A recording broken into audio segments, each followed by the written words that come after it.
right now at 6-0. And then Neillsville and Loyal are tied for second place, both at 5-0. Then you've got Owen Withy in fourth place at 4-2. Spencer in fifth place at 3-4. Greenwood in sixth at 2-4. Gilman is in seventh place at 2-5. And then tied for eighth, Granton and Colby are 0-6. So two teams at the top of the Eastern Clover Bell Conference, number 1 Columbus and number 2 Neillsville, and it should be a good game here tonight as we get set for the Neillsville Warriors and the Columbus Dons of Marshfield. And we should mention that Columbus has won the last 5 matchups with Neillsville. It's been a while since the Warriors beat the Dons. You have to go back 3 years to 2015. When they won, well, back-to-back games against the Dons. The second matchup of the 2014 season. And then I guess it was the first matchup of the 2014-2015 season. So they beat them actually twice in calendar year 2014. That was the last time that Neillsville has defeated the Columbus Dons. They're trying to get back in the win column against Columbus here tonight. Dons and Warriors coming up on WOSQ. And when we come back to our pregame report, we'll check in with Neillsville head coach Michael Geyer. But right now, we'll pause for these messages. Blast through the snow and start strong every time during Jeep Days and the Start Something New sales event at Brickner Motors on Little Chicago's Northeast. All right, we'll do 90 here, 90. Loyalty incentive. Take an extra $1,000 off all 2018 Jeep models. Cherokees, Grand Cherokees, Compasses, and 2017 Renegades. That means during Jeep Days, you can get up to $5,000 off a new Cherokee Limited or Trailhawk, or up to $3,500 off a new 2018 Jeep Grand Cherokee. Looking for something new? How about starting the new year with a new 2017 Chrysler Pacifica with up to $3,000 in incentives, 0% for 60 months on remaining inventory. Great fuel economy, 7 to 8 passenger seats for storage. Make the Chrysler a great way to start the new year. Let Little Chicago's Northeast Side start 2018 with a bang with Jeep Days and the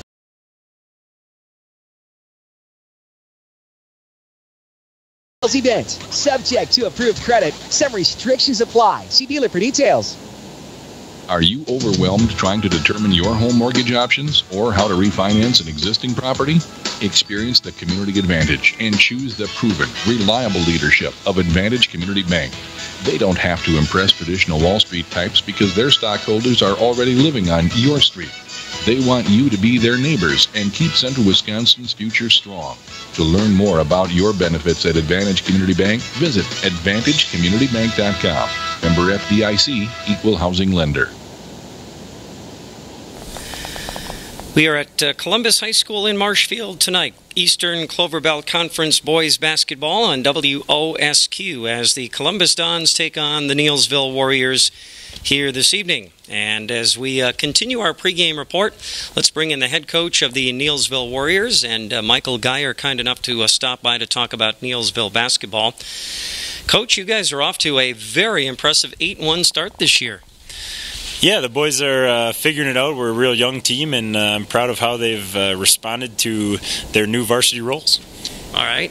Familiar names, but a couple of new ones since the last time. It probably was last season since I saw you guys play. So maybe just tell us a little bit about this year's lineup. Yeah, we lost 7 seniors from last year's regional championship team, and so we reload with some youngsters. We have Alex King, who played a lot as a freshman last year for us, started by the end of the season. He's looking to have a nice sophomore season. Logan Matson played a ton, as he's a senior leader for us, as well as Noah Henshin played a lot last year. He's back for his senior season. Hunter Hand was a sophomore last year, played a nice role for us on the varsity team, and he has been a great contributor contributor for us this year on the boards, and now he's starting to put some points together too for us. So, and then we add Braden Trunkle to the mix as a freshman. He was our statistician last year, so he's glad to be on the floor this year for us. And then Monty Diesler is another starter, right? Monty's a solid player for us. He suited up last year as a freshman, didn't get a lot of varsity time, but had a nice JV season, and he's just one of those solid kids that does every little thing right, and he can also shoot the ball real well. Well, it looks like they can all shoot the ball real well. 8-1 to start the year, and let's see here. Off to I don't have it in front of me. 5-0, I think, in the conference so far? Yeah, I believe we're 5-0. We had a couple games canceled with Loyal and Granton so far due to inclement weather. But 5-0 so far. We look forward to the competition against Columbus to see where we're at. So, what do you guys like to do offensively? I mean, what's what makes your motor run at Neillsville, and what do you guys do offensively, and where have you found success this year so far? Well, in our program, we pride ourselves on not having one or two guys that can just score the ball. We have everyone I put on the floor, and we go 10 deep. We have 10 guys that when they're out on the floor, they want the ball and they want to score it, and that's pretty unique for a school our size. But the confidence that our kids have, even at a really young age, they all want the ball and they all want to score it, and we let them. We let them find their own identity out there, and we're proud of their confidence. All right. Well, you've got, like you said, a good test here tonight to kind of see where you're at. Columbus team, not the same team that made the state tournament run a year ago, but still a very formidable team here. What do you see in the Dons this year? Well, I told our kids the Columbus boys program is a lot like our Neillsville girls program, and even when the talent pool is down a little bit, they're still very good because of the culture of the program. Our boys have seen that in our girls in a long time, and that's what we're trying to build in our boys program. So Columbus is always going to be very, very good. Joe does a great job coaching those guys. Everyone that plays and puts on a Columbus jersey is very talented. They want to win. They expect to win, and it'll be interesting to see where our boys are, and we've been talking about, soon enough, we got to be ready to take over that spot. So what about the, great program, great history. What about the X's and O's of it when it comes down to game planning and matchups? What do you see when you look at this matchup, and I guess what are the keys to beating Columbus here tonight? Well, our keys are always can we rebound and can we take care of the ball. But as far as stopping their guys, I know 21 is a great shooter. He can shoot the ball real well from anywhere on the floor. So we got to be sure we get a hand up on him. And then we got to clean the glass. We got to get rebounds. They all go after the boards. They don't like empty possessions. They want to score every time down the floor. So getting stops and finishing them with rebounds. And then they also want to pressure you a lot on defense and turn the ball over so they can get the ball back. So we got to take care of it, and we got to play offense. Yeah, 21 Nick Mulliver averaging 20 a game, obviously their leading scorer. Anything else stand out to you in terms of this matchup, or what else do you see that maybe are going to be keys for you tonight? Well, I'm just excited to see how our young kids respond to a championship level game. Whoever wins this is going to take over first place, along with Loyal, who's undefeated right now. And just excited for our young kids to see if they're ready to take that step, because that's where we want our program to head. We don't do anything with any less expectation than winning championships, and that's what we're trying to instill in these kids. And whether it's now or later, they're going to be ready to take that step. So it'll be interesting to see where we're at. I saw you play Black River Falls start of the year, which I think you normally do or have done. But would this be your maybe toughest test so far this season tonight? I think Black River Falls is probably the best team on our schedule. I was there for 5 years and know some of those guys. Ethan Anderson is a next level talent. I mean, he's incredible. He just had 48 the other night. They just took down GET last night. They are just their size. They're all seniors, and they're very well versed in basketball. But yes, Columbus is right up there second. Melrose Mindoro was very good. West Salem's very good. But yes, Columbus is up at the top right next to Black River. Yeah, and coming off wins against both those schools in your last two games to start I was going to say to start the month of January, but you did play Spencer early in the month. But yeah, wins against Melrose, Mindoro, and West Salem, off to a great start. Yeah, that was a good test for us physically. They were both very, very big teams, large teams, strong as well. We gave up height at every position. So I was proud of our kids for battling, had to get position, had to shoot the ball well, and they were able to do that. All right, Coach, as always, thanks for the time. Good luck here against the Dons tonight. Yeah, thanks for having me. Michael Geyer, head coach of Neillsville, the Warriors and the Dons here tonight on WOSQ. Stay with us. More from Columbus after this. Victory Apparel of Marshfield is the place to go for all your hometown team apparel. 90. For every high school team in the area. Hi, this is Neillsville boys basketball coach Michael Geyer. NCAA team hoodies. Victory Apparel, just south of the tracks on Central Avenue in Marshfield. Your official fanwear store for high school. What makes us different? Our partnership with the communities we serve, helping families grow, helping business grow, and celebrating important moments. With new programs and facilities, support for our youth, and help for those most in need. Abbey Bank invests in its communities and gives back locally. With locations in Abbotsford, Appleton, Medford, Wausau, and Weston, we make banking about you. Equal housing lender, member FDIC.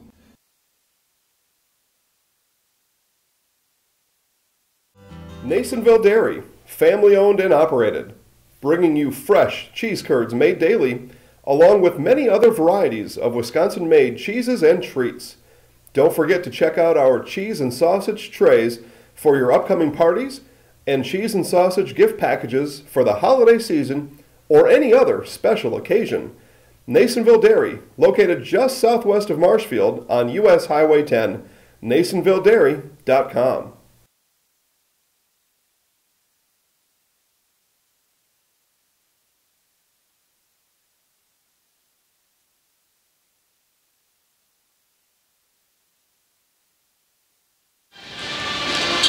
All right, it's basketball in the Eastern Clover Bell Conference tonight. The Neillsville Warriors and the Columbus Dons of Marshfield, as we welcome you back to our broadcast from Columbus High School in Marshfield tonight. Jake Nurnberger producing and studio engineering our broadcast here this evening.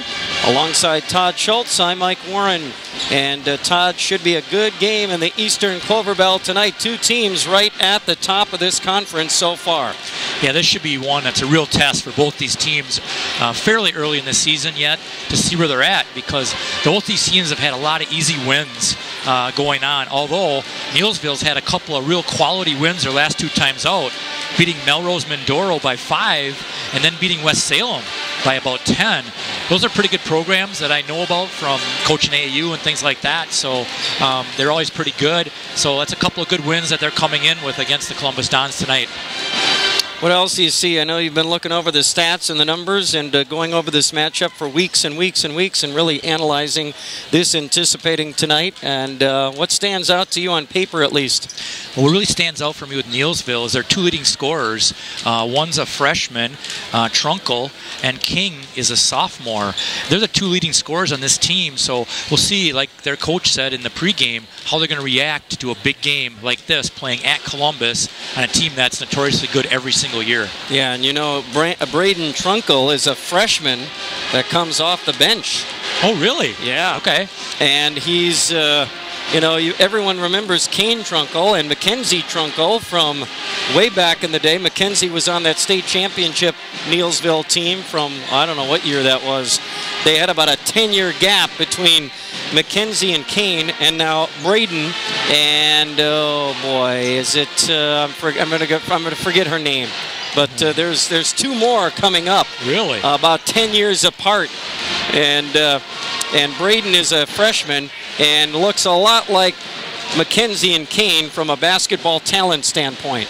Yeah, they must have a lot of good genes in that family because every kid seems to be good, and they must be getting a lot of good coaching from parents or whatever going out through the years. And the other thing is this Hunter Hand kid. I saw him play last year. He's very athletic.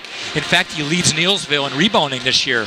And so you know he's out there, he's hustling, he's doing everything that needs to be done, the dirty work, those kind of things. So I'm excited to see him play because he was fun to watch last year as kind of a raw player last year and kind of a bench player, but a little more of a role this year. As far as the Columbus Dons, first real test for them this year, you think? I know they played some good games, some competitive games, but they haven't played Neillsville yet. No, I think their best team that they played against is probably Marathon, and that was their last time out, and they lost by 15. Marathon's a lot bigger, stronger team than Columbus, and I think it showed. You did that game, and you can tell that's what you had told me. I wasn't here for that one, but you said they were just a lot stronger than Columbus. Yeah, the BFS, bigger, faster, stronger, I think maybe. Maybe not necessarily faster, but just, you know, the strength of a kid like Nate Stoffel is just tremendous, and you see him in a basketball uniform. You know, he doesn't look that big in street clothes. Then he comes out in the jersey and the shorts, and you go, whoa, this guy has some size and some strength too at 6'5", and I don't know how much, you know, maybe 245 or something like that, but big tight end in football and a big presence, a big force to be reckoned with on the basketball floor. Yeah, I think that shows when these kids play football as well. They definitely lift weights more because you're required to in football. Basketball, yeah, you do, but you're not required as much as football. And again, those Marathon kids, almost all those kids play football. Absolutely right. Should be a good one in the Eastern Clover Bell Conference tonight. We've got Marshfield Columbus and the Neillsville Warriors here on Sports Radio 92.3 FM, WOSQ, Spencer Marshfield, and online at WOSQFM.com. Stay with us. We'll have starting lineups from Columbus High School in just a moment. Moving our community. In Eastern Clover Bell Conference matchup, the Warriors of Neillsville High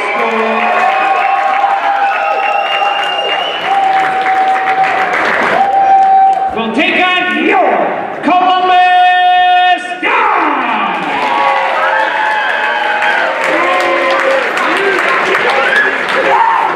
We would ask that if you are able that you please stand and remove your hats for an opening prayer delivered by Campus Chaplain, Father Daniel Sedlacek.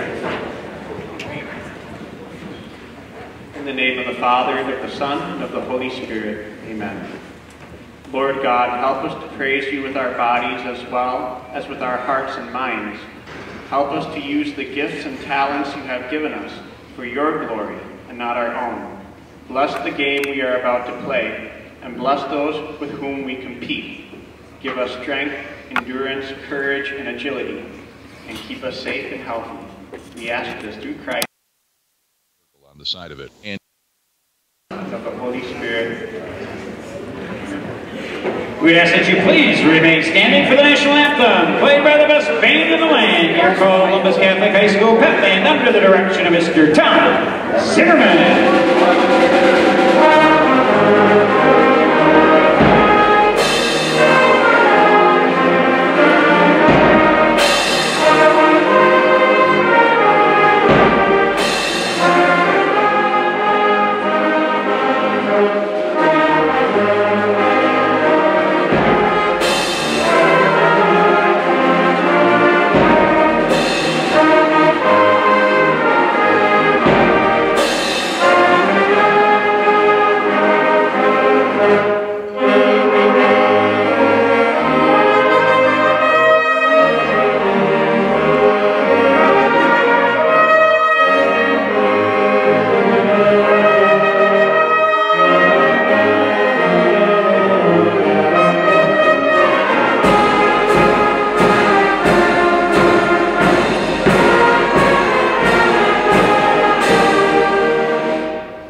The Columbus Pep Band with our national anthem here at Columbus High School in Marshfield tonight. Just about set for basketball between Marshfield Columbus and the Neillsville Warriors. Joe Byrell, the public address announcer here at Columbus Catholic in Marshfield, is courtside with the starting lineups for tonight's game. And now, starting lineup for Neillsville Warriors. At center, a 6'3" junior, number 0, Hunter Hand. At guard, a 5'8" senior, number 12, Noah Henchett. At guard, a 6'2", sophomore, number 15, Alex King. At guard, a 5'11", sophomore, number 21, Monty Dietzler. And at forward, a 6-foot senior, number 34, Logan Matson. The Warriors are coached by Michael Geyer and assisted by Logan Grapp and Ben Perushik. All right, those were the starting 5 for the Neillsville Warriors. And now we'll go back down courtside with Joe Byrell, the public address announcer, and the starting 5 for the Columbus Dons of Marshfield in this one here tonight.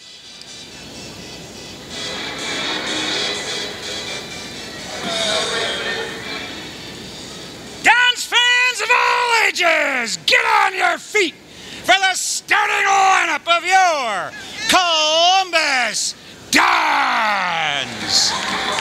At guard, a 5'11", senior, number 21, Nick Mulliver. At guard, a 6'2", junior, number 23, Bryce Furlinger. At guard, a 6'1", junior, number 33, Noah Taylor. At forward, a 6'3", senior, number 41, Noah Henson. And at guard, a 6-foot junior, number 54, Jared Mandel. The Dons are coached by Joe Konechny and assisted by Brian DeVries and Mike Iwanski. All right, Joe Byrell, public address announcer for Columbus Catholic, as the Dons and Warriors get set for battle here tonight on WOSQ. Glad you're with us for this one. Dons in their home white uniforms, Neillsville in the red with the white lettering and numerals, and the Dons with navy blue lettering on their jerseys.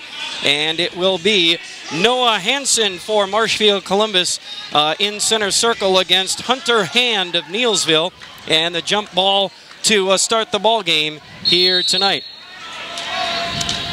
And the ball is up and controlled by the Columbus Dons, and they win the opening toss, and they have it front court to our left. And we are underway, undefeated in conference play, both of these teams here tonight, as the Warriors open up the game on defense. So we'll get an early look at this Columbus offense against Neillsville's defense here tonight. Noah Taylor, a jumper just inside the free throw line, no good, got his own rebound, hands it off to Hansen on the right baseline.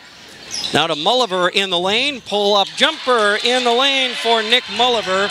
He knocks it down, and the Dons grab an early 2-0 lead 40 seconds into the game. Neillsville's playing a triangle in 2 right now on Mulliver and Mandel. Just interesting. All right, so the Warriors now their first possession of the ball game to our right as we watch the action here at Columbus High School tonight. And a left side 3 is good for Monty Dietzler, a sophomore, and Dietzler knocks it down, and the Warriors up by 1. Columbus back to our left. Jared Mandel on top for a wide open Taylor. Faked a 3 and then tried to dribble penetrate, shuffled his feet and walked with the ball. A Taylor turnover. I was going to say, with that triangle and 2 that Neillsville's playing, they're just daring the other 3 guys from Columbus to beat you. Basically trying to stop Mandel and stop Mulliver. All right, so let's see if that works. And so far it did, at least on that possession. Warriors back to our right now. And Matson on top, or on the left wing. Matson hands it off for a moment to Henson, gets it back, left baseline drive, reverse layup, no good, and the Dons have the rebound back to our left. Taylor up the far sideline to our left. Noah hands off to Mulliver, back to Taylor, drives the lane, kicks it to Furlinger in the near corner, a wide open 3, no good. Mulliver with the rebound down low on the right block, and the putback is good for Mully, and he's got 4 points, and the Dons lead 4-3 with 2 minutes gone by in the game. Warriors back to our right now. Matson again on the near wing, guarded by Mandel. Hand gets it on the right side of the lane, tries to dribble in. Ball knocked away, and A whistle and a foul there. Might have been Furlinger with a reach in trying to go for the ball. He had knocked it away for a moment. And that's going to be a reach in on Bryce Furlinger. Non-shooting foul. Warriors inbound on the baseline. They get it to Hand on the right baseline. And then Mully picks his pocket and Nick takes it away. And the Dons have it back to our left. Taylor, left baseline, hands it off to Hansen in the lane. Dumps it back to Furlinger down low. Blocked by Hand, I believe. And out of bounds to the Warriors. Big block there by the Warriors. Good ball movement by the Dons, but the Warriors defend the shot and get the ball back. Noah Taylor's a real key here for the Dons because he can take it into the hole, and he's going to have many opportunities. The Warriors now have it, and an open look for Matson. A three, rims in and out of there. Furlinger with the rebound. Outlet for Taylor up the far sideline. Back to our left come the Dons. Taylor into the lane, hands it off to Hansen. He'll get it to Furlinger on the right wing. Back to Hansen on the right baseline. Furlinger gets it back. Now Hansen again in the far corner. Furlinger again up top. Taylor steps up. A long two. Rainbow shot for Taylor. Drops in just beyond the free throw line, and that one good for Noah Taylor. As I said, he's going to get a lot of open looks if he can make them because he's probably the third best offensive player out there right now. All right, so the Warriors back to our right now. Hand in the lane. Has it knocked away, but it goes out to Diesler, top of the key. Matson now on the right elbow. Matson trying to drive in on Mandel, and it's not there on the right baseline. Matson now has to get rid of it. 5-second call. Jaron Mandel plays D for 5 seconds and forces the defensive turnover. The Dons will get it back. Excellent denial by the Dons there. They're playing man-to-man, and they denied as the ball was dead. All right, so the Dons get it back to our left. Taylor up the center of the floor to our left. Taylor to the right baseline for Hansen. Hansen hands it off to Mandel on the right elbow. Jarrett tries to drive in, leans in, a little kiss off the glass, no good. Hansen with an offensive rebound. Hansen now kicks it to Furlinger on the right side. He'll hand to Mulliver. Mulliver now, near side Taylor, left baseline drive. He'll hand it off to Hansen in the lane. Hansen spinning and trying to get up a shot with the left hand, up and under move, and no good. Had a kind of a clean look at it, but no good on that play. And now on the other end, a little runner down the lane for Alex King, no good. And that ball floats out of bounds back to Columbus with 13:46 remaining in the half as Ethan Meese now checks in for the Dons. Hansen will come out. Mandel now inbounding to Furlinger in the backcourt. Bryce across the 10-second line, hands to Taylor on the top of the key now. Taylor, right side for Ethan Meese. Meese now, left baseline for Mulliver. Back on top, Taylor. Taylor pull-up jumper from the left side, no good. Furlinger with the rebound to Mulliver, left baseline. Oh, to the rim and in for two for Nick Mulliver off the rebound. And the Dons grab a 5-point lead. Excellent rebound by Furlinger, and then a nice cut by Mulliver. Great job there by Nicky to knock that one down, and the Warriors back to our right now.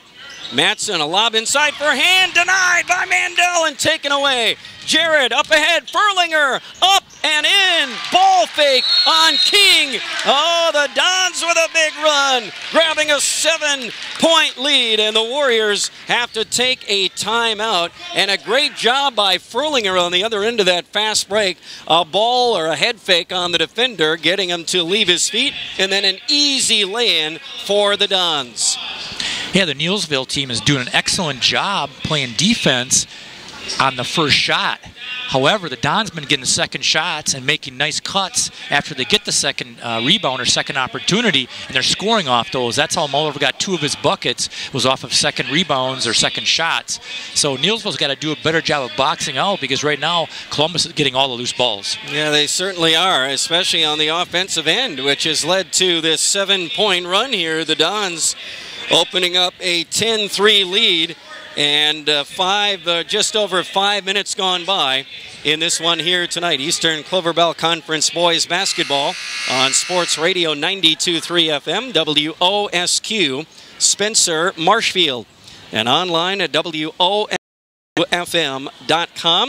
We're also available on the TuneIn Radio app for your mobile device as well. Jake Nurnberger producing and studio engineering the broadcast alongside Todd Schultz. I'm Mike Warren. We've got a good one here tonight at Columbus in Marshfield. The Dons lead by 7. Warriors have the ball to our right following a timeout. And Braden Trunkel, the freshman off the bench, is in the ball game now. Trunkel has it on the near wing to our right. Over to Diesler. And now the handoff back to Trunkel, stolen by Mandel, a race to the other end, and Mandel fouled in transition, and so denied there by Mandel, and he gets the foul on the other end. So Braden Trunkel will pick up the foul, number 1 for Braden. Non-shooting foul. Mulliver inbounds baseline to Taylor. Taylor dribbles to the top of the key, hands to Mulliver. Nick between the circles now. Near side for Taylor, down low. Furlinger passes tip. Bryce gets it back. Taylor now on the left wing. Taylor trying to dribble in, hands it back to Furlinger on the left baseline. Furlinger window and in for 2 more for Bryce Furlinger, and the Dons have built a 9-point lead with 6 minutes gone by. Warriors back to our right now. Hand in the lane, hands to Matson on the left block. Matson up, no good. Rebound, Furlinger to Mulliver, to Mandel. Up ahead for Meese. Tipped out of bounds by Hand as he got back on defense. And the Dons will have it on the baseline as Matson and Hand check out now. Isaac Weirs, a sophomore, in for the Warriors. And Luke Meyer, a junior, off the bench for Coach Geyer. Dons inbound baseline, they get it to Meese. Ethan drives to the front of the rim. Finger roll up and in for Ethan Meese. And the Dons have grabbed an 11-point lead. Warriors cannot stop Columbus here in the early going after jumping out to an early 3-2 lead. It has been all Columbus since. They have gone on a 12-0 run. And now the Warriors have it to our right. Yeah, Columbus has done an excellent job of attacking that triangle and 2 and being very patient because Columbus has a lot of depth and they've got other scorers besides Mandel and Mulliver. And right now the other 3 players are doing an excellent job of attacking the 3 players of Neillsville that are playing a triangle zone. So the Warriors have the ball, and now they turn it over off the inbounds. I didn't exactly see what happened there, but looks like Weirs lost the ball. Yeah, it was just an errant pass on a back cut, and we're on the same page. Dons have it to our left now. Meese hands to Peyton Nystrom in the lane. He's in there for the Dons. Mulliver gets it. He'll kick it to Nystrom. Far corner, Meese tries a 3. Oh, Meese does more than that. Meese knocks it down. 3-ball corner pocket, Ethan Meese. And the Dons with a 17-3 lead. And now a steal by Nystrom on the other end. Peyton to the rim. He'll miss a layup. And the rebound grabbed there by Isaac Weirs. And we may have a rebounding foul against Marshfield Columbus. No foul. All right, I think he stepped out of bounds. So the Warriors will get the ball back here. 10:45 remaining in the first half. Here's a drive down the lane by King. No good. What, offensive foul? Yep, offensive on King. Alex King. I didn't see who drew the charge. I didn't see the defender. I think it was Mandel. I think you're right. Jared Mandel drew the offensive foul on Alex King, number 1, on the Neillsville sophomore. King's getting a little impatient. He wants to score, and he's trying to force it in there. 2 times now he's done that. All right, so the Dons, Meese lost the ball. And here's a run out for Trunkel. Braden with a layup on the other end. Then he was fouled from behind, I believe, by Mandel, trying to go over the top to block the shot. And Trunkel, the and 1, and he'll be at the line and a chance for a 3-point play. And it was actually a foul on Nick Mulliver trying to block the shot as Trunkel went up toward the basket. See the free throw, good by Trunkel. He completes the 3-point play, and that ends the Columbus run. Boy, I tell you what, though, It was a 15-0 run by Marshfield Columbus. And finally, the Warriors getting back in the scoring column after taking a 3-2 lead now. 17-6. Mandel now fires a three from the right side on the other end. No good. And then in transition, though, the Warriors make a bad pass. Mandel tracks it down. And then in transition the other way, Trunkle knocks it away from Mandel from behind, but reaches in when he does it. And that's going to be number 2 on Trunkle off the Neillsville bench.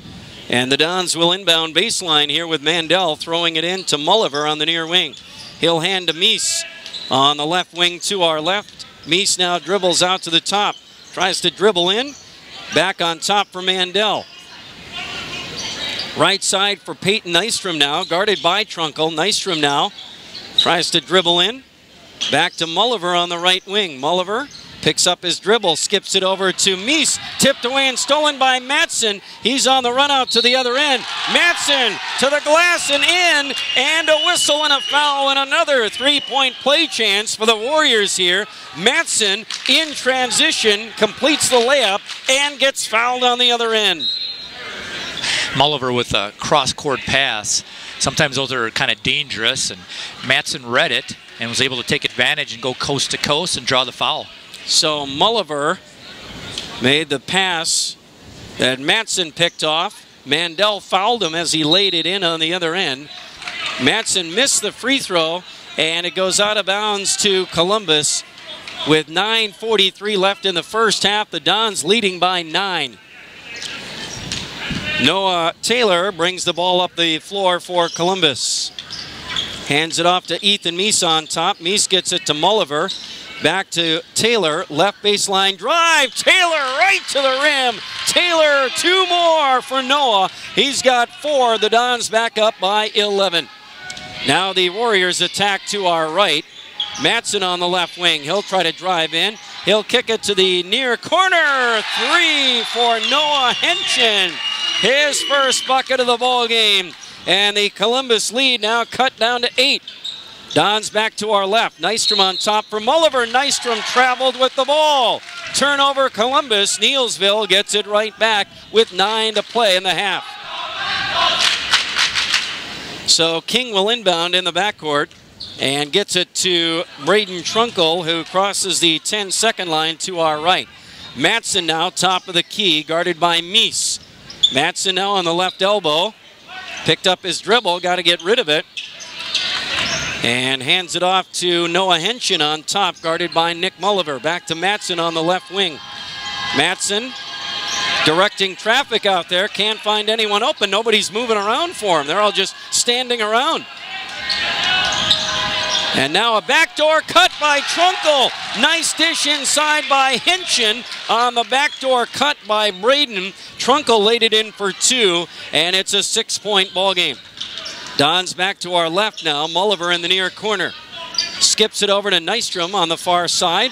Pass to Meese, deflected. Nystrom gets it back. Now the ball knocked around and tracked down by Matson. Matson is fouled in transition, I believe, as he went for a loose ball. They're going to call a whistle on Peyton Nystrom, I believe.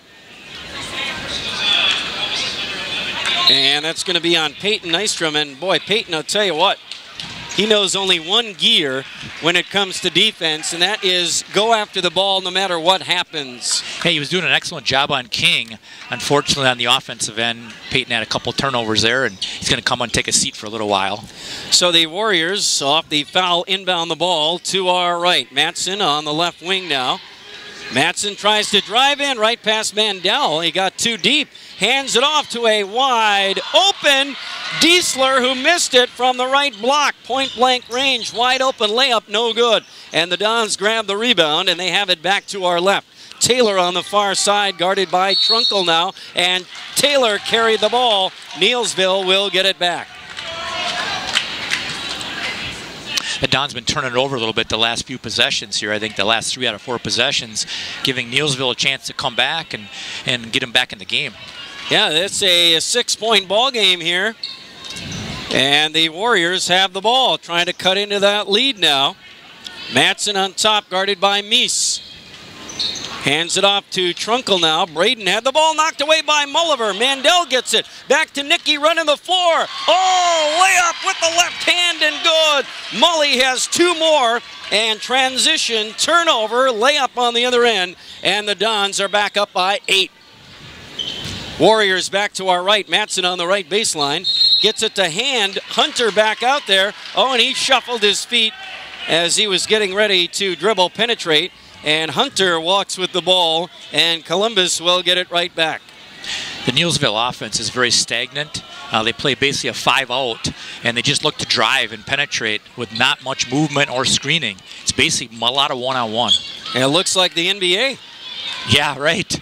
All right, so Taylor missed a layup for Columbus. Trunkle grabbed the rebound, races to the other end, missed a layup. Hunter Hand with the rebound, and then he was fouled on the play. Yeah, I was just thinking that. I was watching, the Cavs and the Warriors last night, and it was the only NBA game I've watched so far this year. You got to watch that one, right? Yeah. Hand at the foul line, by the way. And the first one, no good. And I'm thinking this is why I don't watch the NBA, because it's all ISO. It's all isolation, dribble, drive, or whatever. And, it's not very interesting. If you watch Golden State play, they do a lot of screening, actually. A lot of backdoor cuts. They're really fun to watch because they don't just always go one-on-one. Right. Yeah, at times they do, like every team does in the NBA, but they do move a little bit more. Well, Meese had the foul, but Hunter Hand missed both foul shots, and now the Dons have it to our left. Mulliver misses a 3 from the right elbow, and rebound grabbed by the Warriors. Tipped away from behind in transition. They find Mandel on the other end. He tipped it away, and they got it right back to him under the basket. It was knocked away from Alex King from behind as he took off for the other end, and Mandel finishes with the bucket, his first of the ball game, and the Dons now lead by 10 with 6.5 to go in the opening half. Yeah, you can really see the inexperience of those 2 guards for Neillsville, King and Trunkle. Right now, Trunkle has 3 turnovers and King has 2. And again, you can see the sophomore and freshman thing coming out because they're making some mistakes on some plays that they really shouldn't. But then all of a sudden they make a really great play. Right. So it's kind of like all or nothing right now. Some great plays, but then some some inexperienced plays. Yeah, you bet. All right, so Neillsville trying to hang in there. And it's a 10-point ball game, 23-13, Columbus with the lead. And the Warriors have the ball to our right, 6.5 remaining in the opening half. Matson on top to our right. Matson lost the ball, gets it right back now. Gets it to Hunter Hand, back to Matson. Open for 3 from the left wing, no good. And Bryce Furlinger with the rebound for Columbus. He'll get it to Mulliver, who gets it to Meese on the right side. Meese kicks it to Taylor in the near corner. Taylor shuffled his feet as he was getting ready to go baseline, and he gets called for the travel. He's going to get that call a lot because he drops 1 foot back before he goes, and he's going to get that travel call quite a few times. He's gotten away with it a couple other times before that.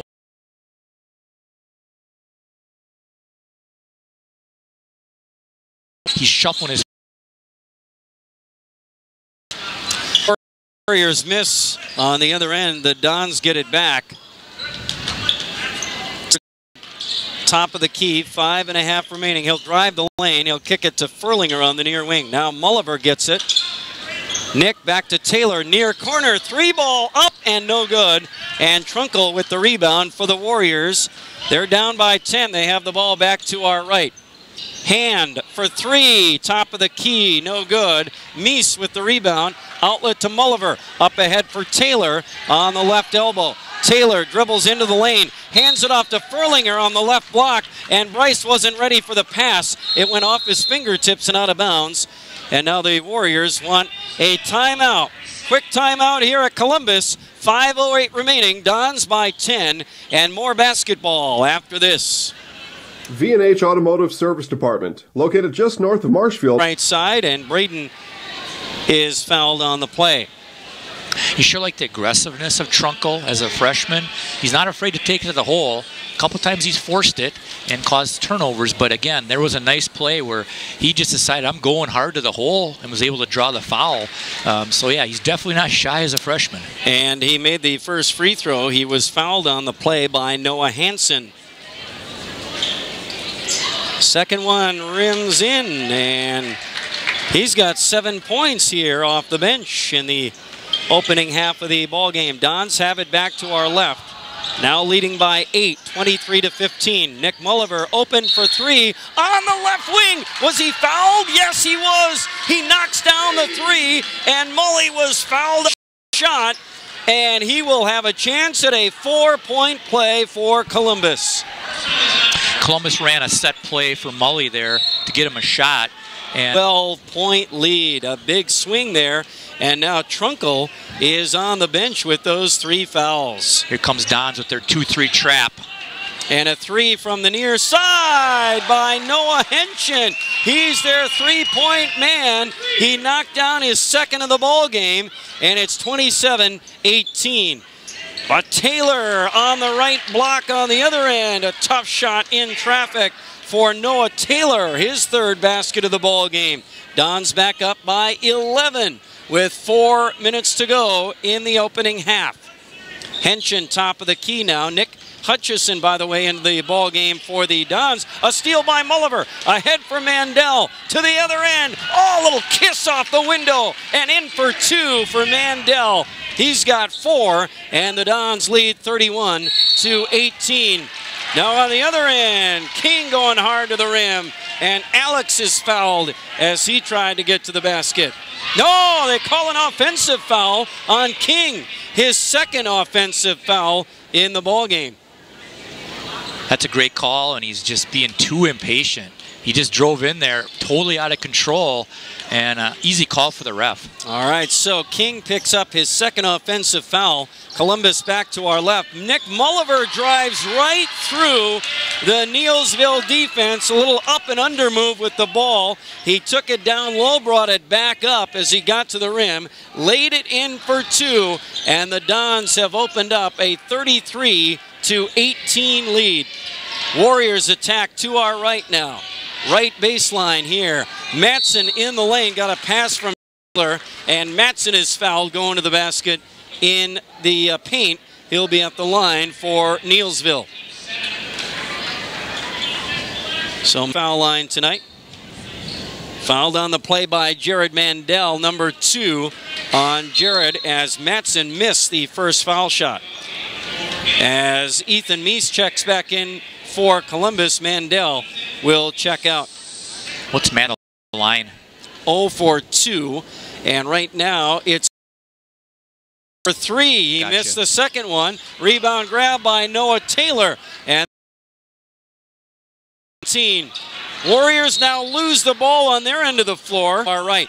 Matson gets it back on the left elbow, guarded by Furlinger. Near side, Henshin for 3. Nope, couldn't get open. Oh, top of the key. Here's an open look. Noah. Mulliver at the line, and the first one is good. And now Alex King back in for the Warriors, and Monty Diesler will come out. And second foul shot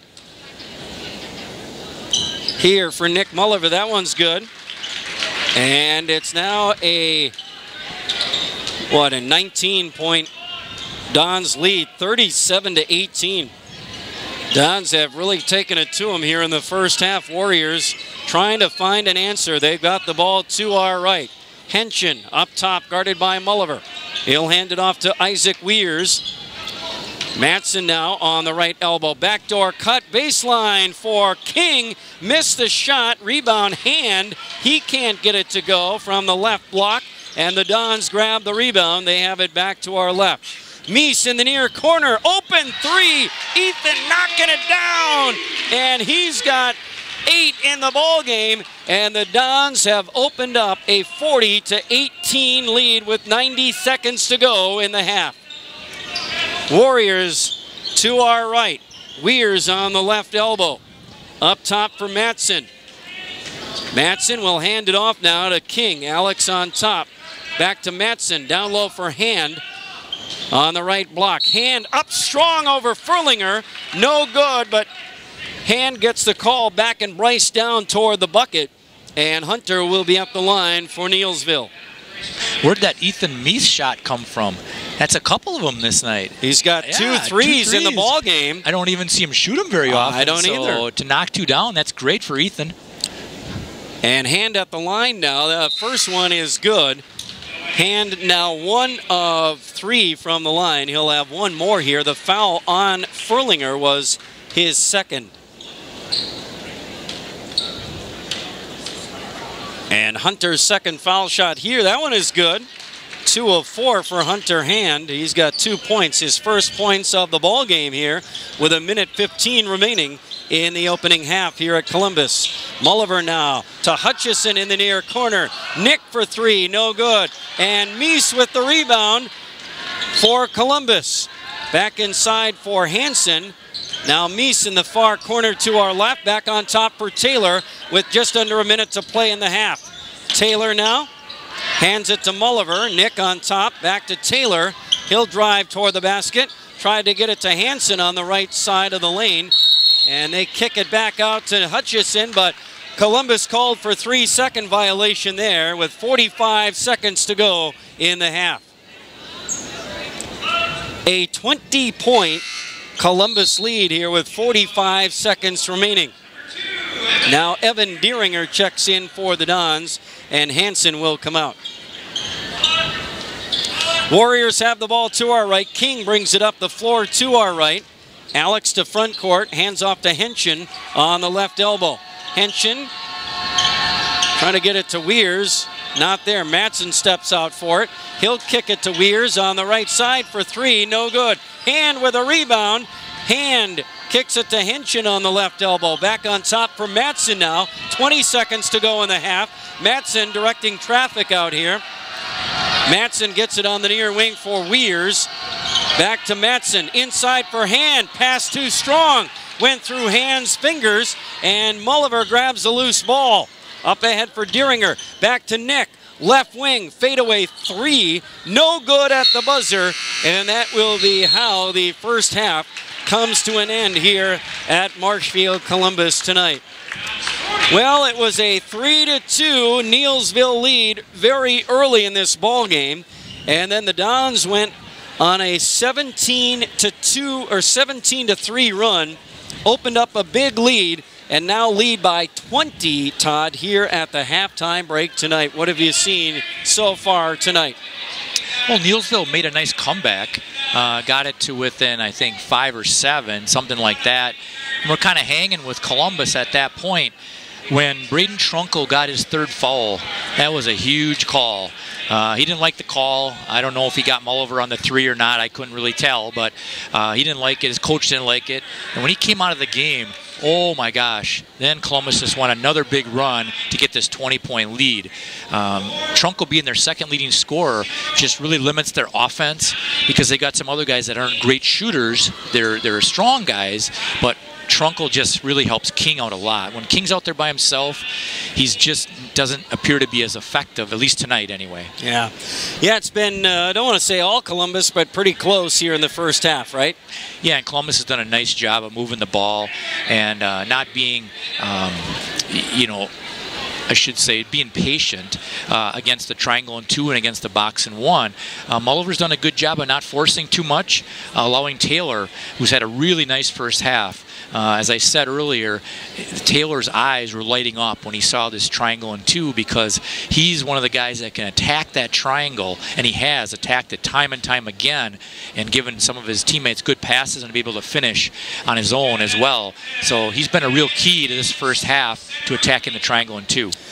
All right, Columbus with a 20-point lead here at the halftime break over Neillsville, 40-20.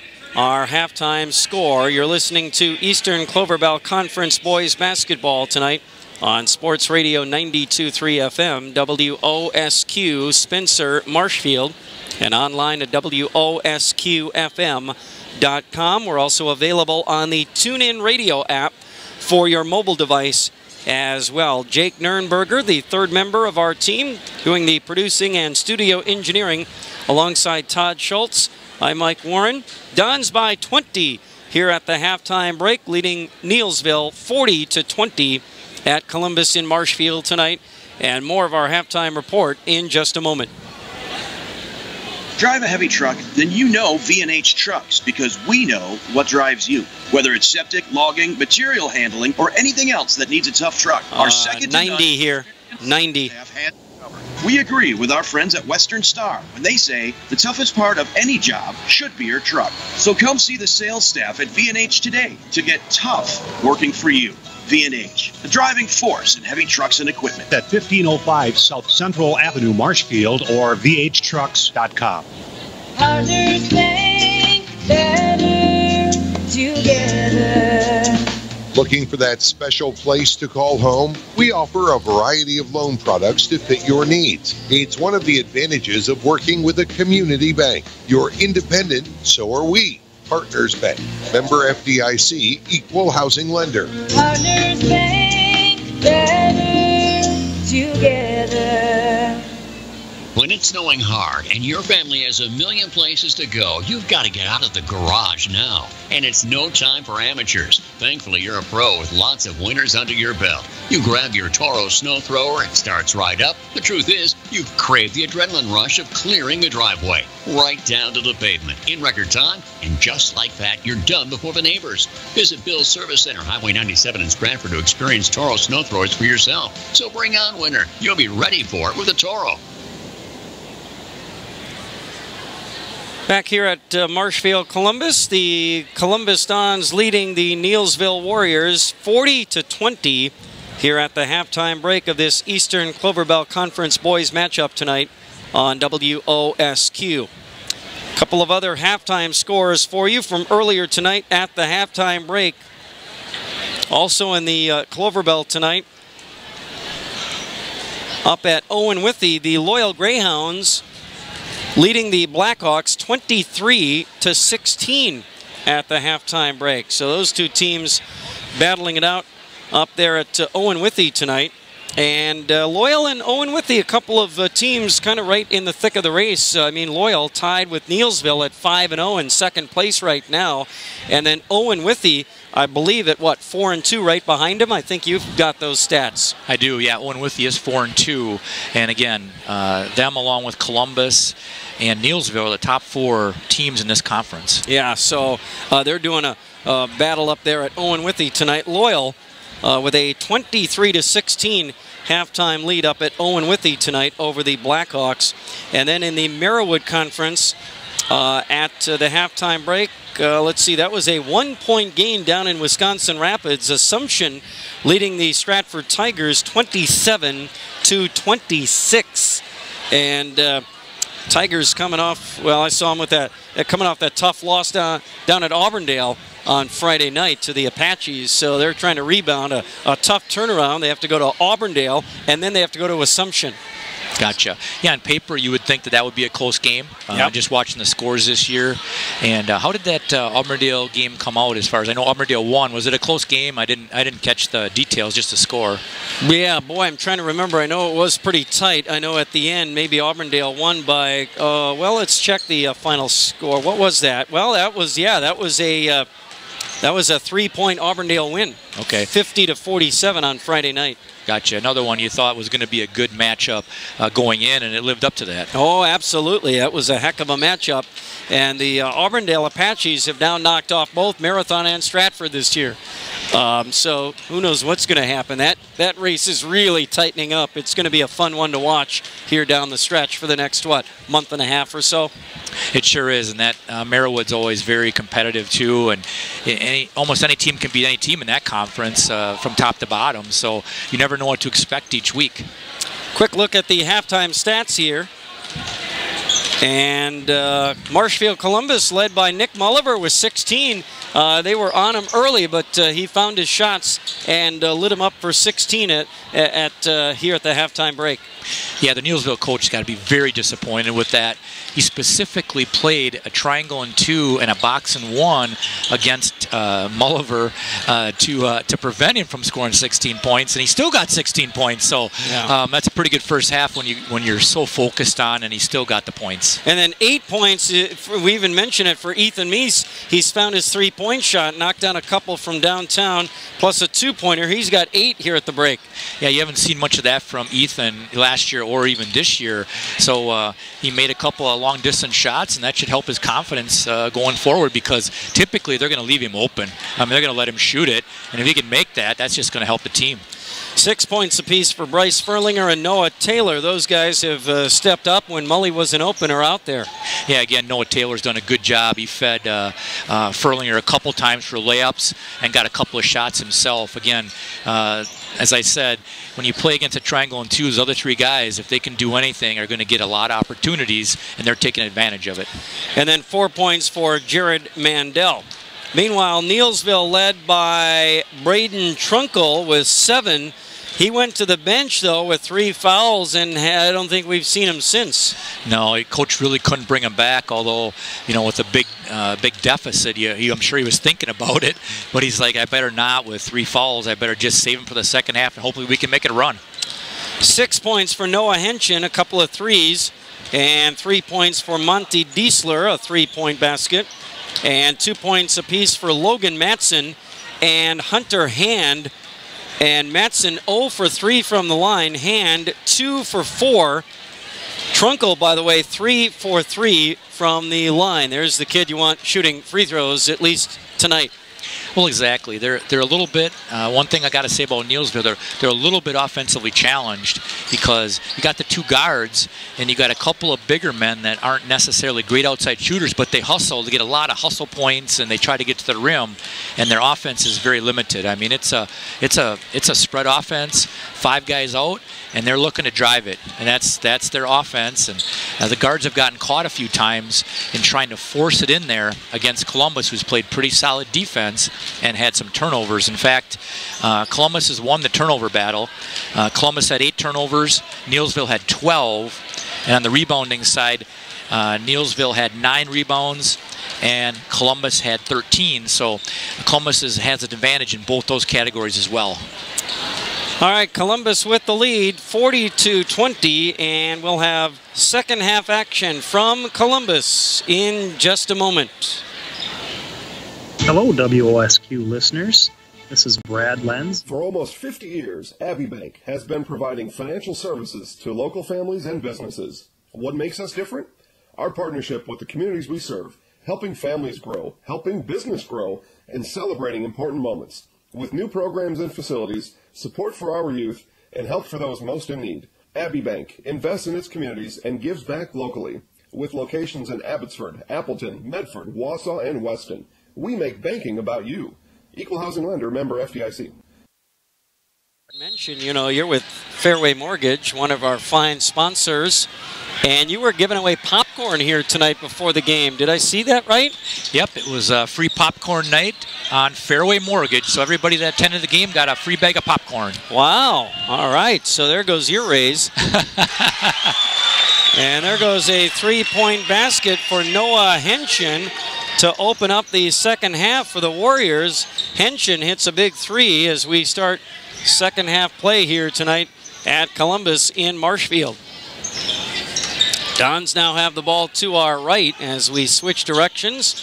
And open look down low for Noah Hansen. No good, but the Dons with another big rebound. And they get it to Nick Mulliver at the top of the key. And Mully knocks down another 3. He's got 19. And the Dons are back up by 20, matching Henshin's 3 to start the half. Now an errant shot by Alex King.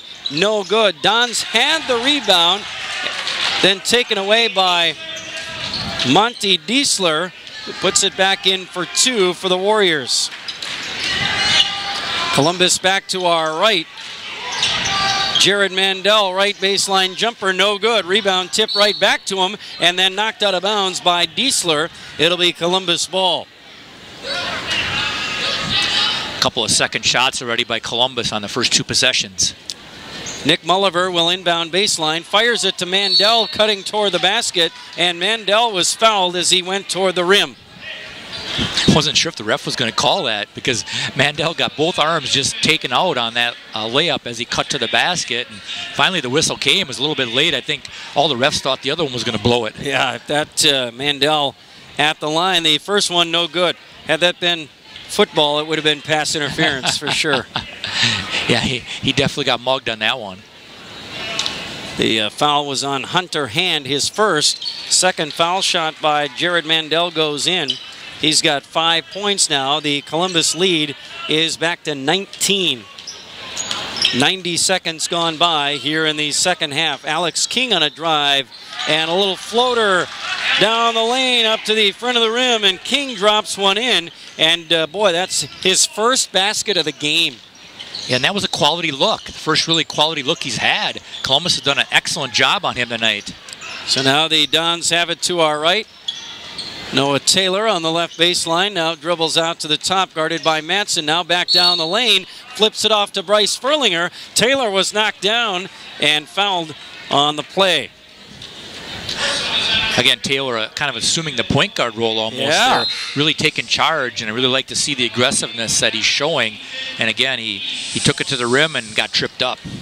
And that foul was on Logan Matson, number 1 on Logan. Mulliver will inbound baseline, gets it to the near corner for Bryce Furlinger. Furlinger now hands to Mandel on the right side to our right.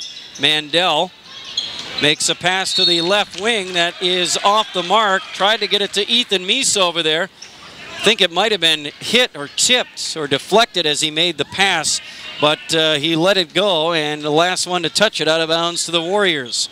Neillsville has the ball to our left. Alex King on a dribble drive trying to kick it over to Hunter Hand in the far corner, and he lost the ball. It went out of bounds right back to the Dons. That's his 5th turnover of the game for King, yeah. Good-looking sophomore player, though. He was outstanding as a freshman last year. And now the Dons have it back to our right. Taylor on the near wing to our right. Trying to drive in on Matson, kicks it to Furlinger in the left block to Meese, top of the paint. Taken away, Matson off and running. Henshin in transition, missed the layup from the right side. Dons get back, grab the loose ball. Mulliver, Meese finishing with the layup on the other end from the left side. Ethan's got 10, and the Dons lead by 19 once again. With 3 minutes gone by here in the second half, 46-27, Columbus in command. Warriors to our left. Jumper by Monty Diesler, no good. Rebound grab by Furlinger. Outlet to Mulliver, up to Mandel. Mandel in the front court, hands to Furlinger. Mulliver gets it back, right baseline drive, hands to Meese in the lane. Ball gets away from Ethan, but Mandel right there to grab the loose ball. He'll kick it out for Taylor on top. Open look at a 3. That one rims in and out. Hand with the rebound. Outlet to King, now up to Diesler. Diesler back on top for Hand. Hunter now trying to drive in. And Hunter, Hand puts up a shot from the right side. Just kind of flipped it up underhanded, and it goes in. Don's back to our right. Mulliver. Left corner, Meese for 3, and no good. That would have been his 3rd one of the ball game. Matson with a rebound on the run out to the other end. And Matson slams into Mandel, and Jared draws the offensive foul. Another offensive foul against the Warriors, their 3rd tonight. And Mandel doing a great job, Mike Iwanski-like, setting his feet. And boy, you better do that when Mike is sitting over there on the bench.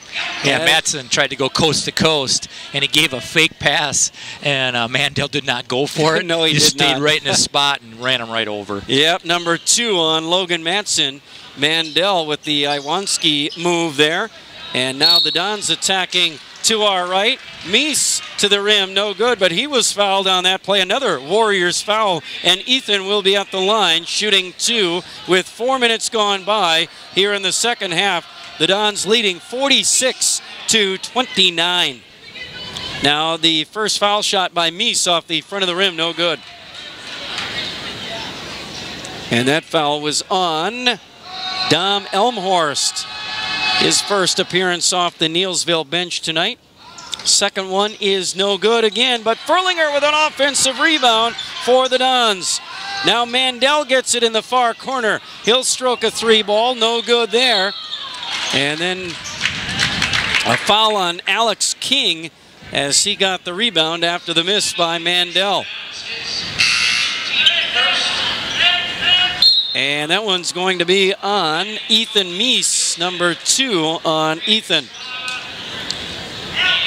And let's see here. Diesler will check out of the ballgame, I believe. And Trunkle is back in. Here comes Braden Trunkle with those 3 fouls, his first appearance since he picked up his 3rd back in the first half of the ballgame.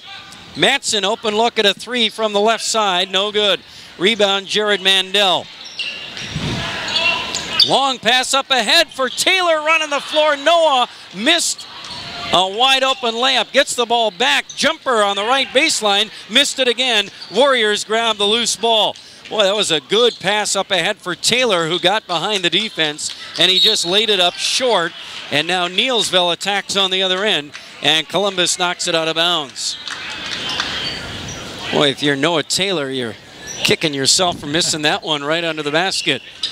Warriors inbound to Matson on the baseline. Matson, a quick shot, cutting to the basket on the inbounds play, and he goes up for the shot. No good, but he was fouled on the play. And that's going to be number 3 now on Bryce Furlinger. Logan Matson at the line for the 3rd time tonight, where he's 0 for 3. And make it 0 for 4, this one off the front of the rim. Yeah, the difference for King from last year was he was probably the 3rd option scoring-wise last year. And this year he's their primary option, so he's getting a lot more attention this year. Certainly is, as Matson knocks down the 2nd foul shot. He is 1 for 5 from the line, and that cuts the Columbus lead to 16 with 5 minutes gone by here in the second half. Nick Mulliver pull-up jumper from the left side, no good. Matson with a rebound. Up ahead for King up the near sideline. He'll pull up for a 3, no good. Rebound down low for Joe Ketcher, and Ketcher missed it. And Columbus grabs the rebound. They're off and running back to our right. Joe Ketcher, a sophomore, off the bench for the first time tonight. He's got a rebound after Mulliver missed a 3 from the left side. Neillsville has it back to our left. Matson on top now to our left. Out top for Henshin, and Mulliver picked off the pass. He'll take it down and lay it in for 2 more, and 21 for number 21 tonight for the Dons. And it's an 18-point Columbus lead. Warriors back to our left. Matson, top of the key, hands it off to Trunkle. Now Braden trying to drive in. Tripped up by Ethan Meese and fouled on the play. And that's going to be number 3, I believe, on Meese. Yep. Furlinger will now come out of the ball game. Evan Deeringer into the ball game here. Non-shooting foul. Trunkle gets it to Hunter Hand in the near corner. Hand throws it to Henshin to the top of the key, but Hand threw it into the backcourt, and Henshin had to go get it, and that's over and back. Boy, oh boy. It's mistakes like that you cannot make against a Columbus team. No, that's definitely an unforced turnover. Yeah, absolutely. So the Dons have it back to our right. Evan Deeringer now had it taken away by Braden Trunkle. Trunkle attacks the rim on the other end, flips it up, and it goes in. Oh, but Mandel, did he get another one? Mandel gets back, sets his feet, and draws another offensive foul on Trunkle, and that's number 4 on Braden Trunkle. And they're going to get Trunkle out of the game now with 4 fouls as Mandel draws his, 4th offensive foul of the night. And Trunkle, the outstanding part was he made the shot. Now Deeringer, a 3 from the far corner for Columbus. No good. Ketcher with the rebound. Hand gets it across the 10-second line to our left. Hand trying to drive in now, and he gets fouled. Personal fouls on But boy, the amazing part, Trunkle kind of went flying in, threw up the shot, kind of out of control though, and slammed into Mandel and got the offensive foul. But the amazing part is that shot, as off balance and as out of control as it was, it still went in. Yeah, that's a great shot. Unfortunately, like you said, he slammed into Mandel and got the offensive foul. These referees have done a super job tonight. I'm very impressed with them. All right, so now a three by Diesler from the far wing to our left, no good. Columbus with the rebound. Now Meese traveled with it when he got to the other end of the floor, and Coach K looking at him saying, dude, slow down. Yeah, this has been one of the better, uh-oh. I heard a bubble. Oh boy. Did we just go off? Oh man, I didn't have it plugged in.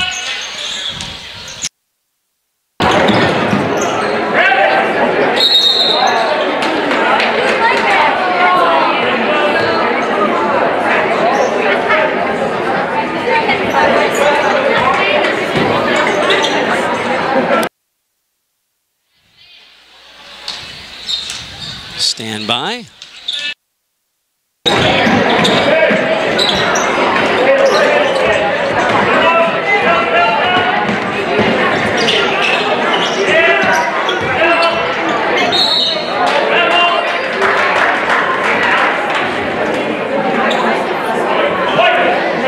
Personal is on number 11 of the Downs. Peyton Nystrom his second, team fifth.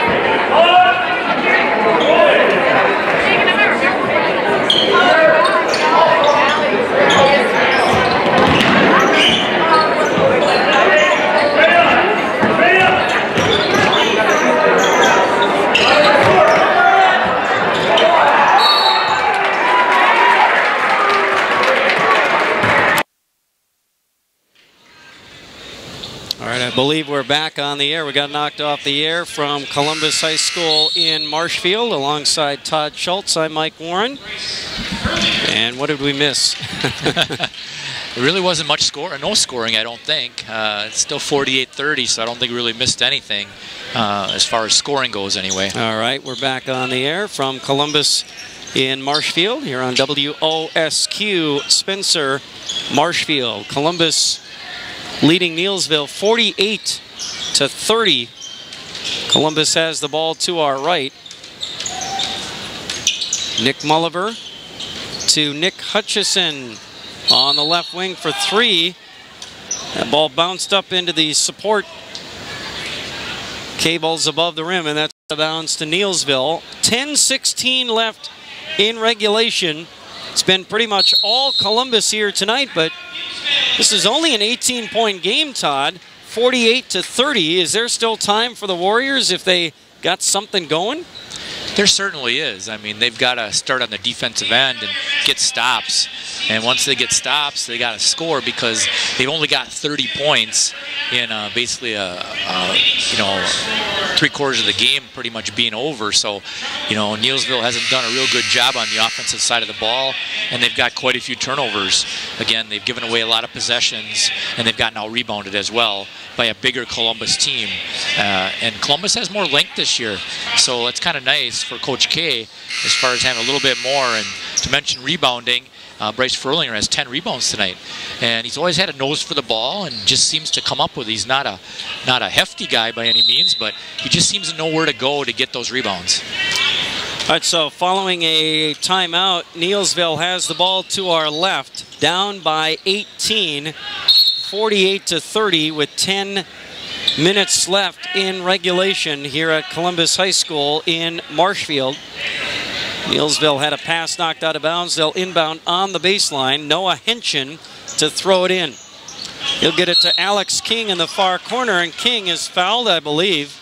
Or did King commit the foul? King stepped out of bounds. Oh, he stepped out. All right. Yep. Didn't know where he was on the sideline and stepped right out.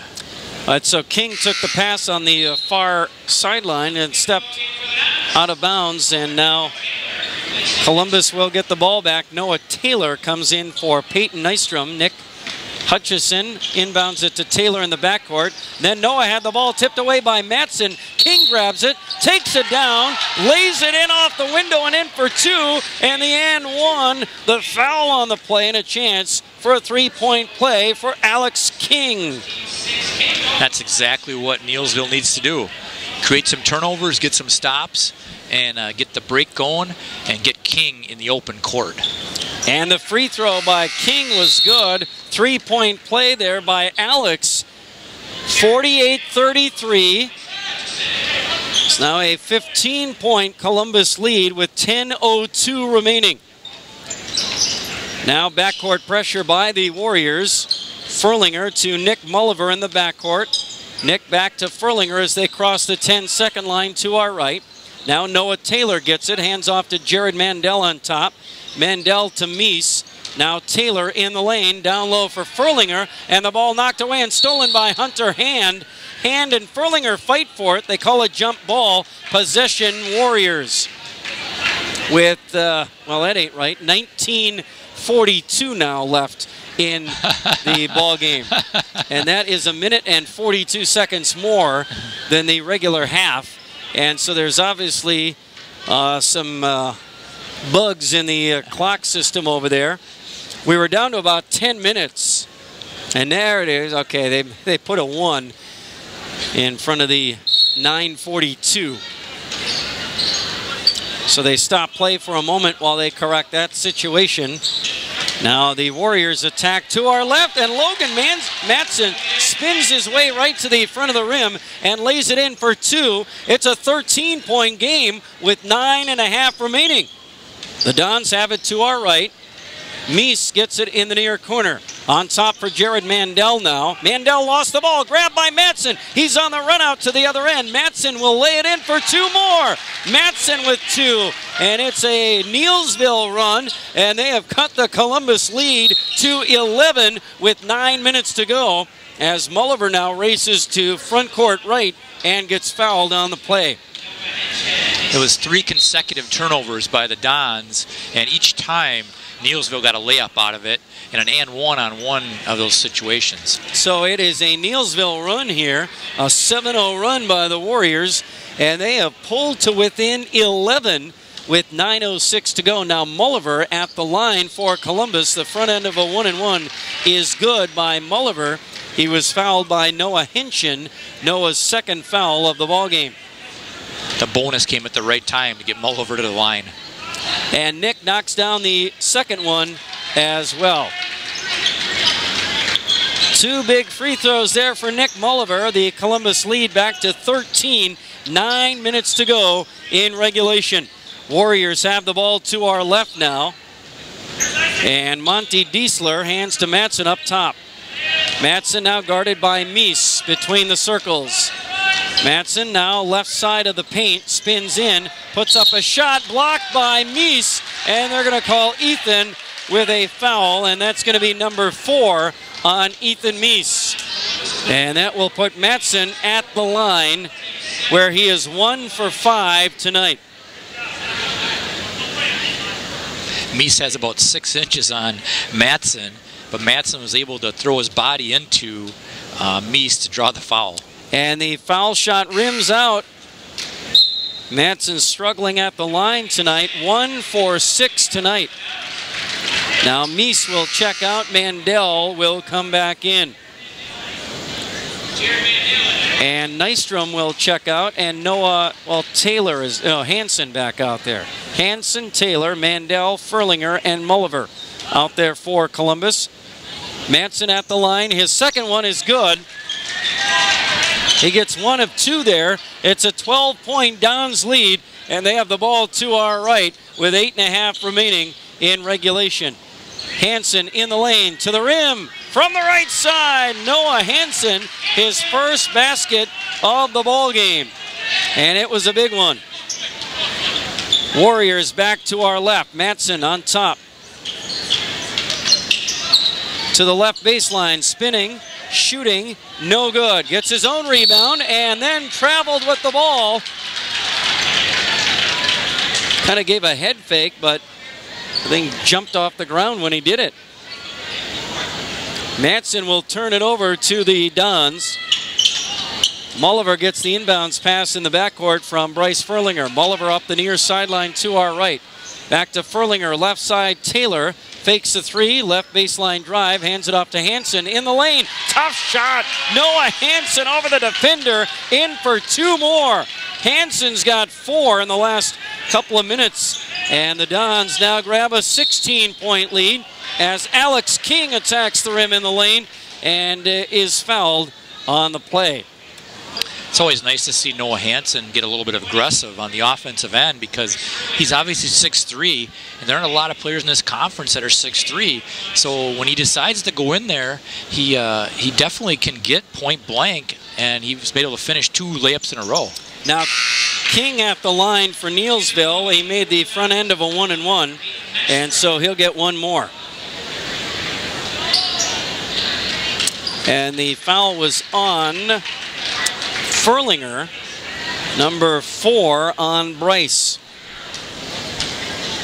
Second foul shot here by King, no good. Rebound grab by Hansen.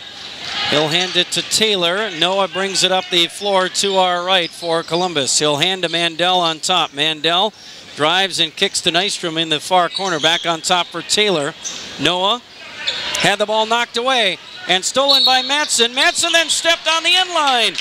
As he headed for the other end of the floor, Matson stepped on the inline, out of bounds, right back to Columbus. And a final from Rapids. Assumption holds on to beat Stratford tonight, 54-49. Nystrom, a 3 from the far corner, no good off the inbounds play, and Neillsville grabs the rebound. Diesler, a 3 on the other end for the Warriors. Monty Diesler, his second from downtown tonight, 54-42. Now Mandel misses a 3 on the other end for Columbus. King with the rebound for Neillsville, and he'll attack the rim on the other end. And King down the lane. He'll put up a shot that's no good, but he is fouled on the play. Alex back to the line for the Warriors. You know, that's a maturation process you're going to see with King. On the previous possession, he drove in. Instead of forcing it, he kicked it out to his teammate, number 21, Diesler, and Diesler was wide open and knocked down the 3. He's got a nice stroke when he's open, and that's what King's going to have to learn, when to take it in and when to dish when you're going to get an offensive foul, and he did a nice job on that play. And King knocks down both foul shots. The foul, by the way, was on Noah Hansen, his second. 7 minutes to go. It's now a 10-point ball game. Taylor to the rim on the other end. He missed it. Neillsville with a rebound.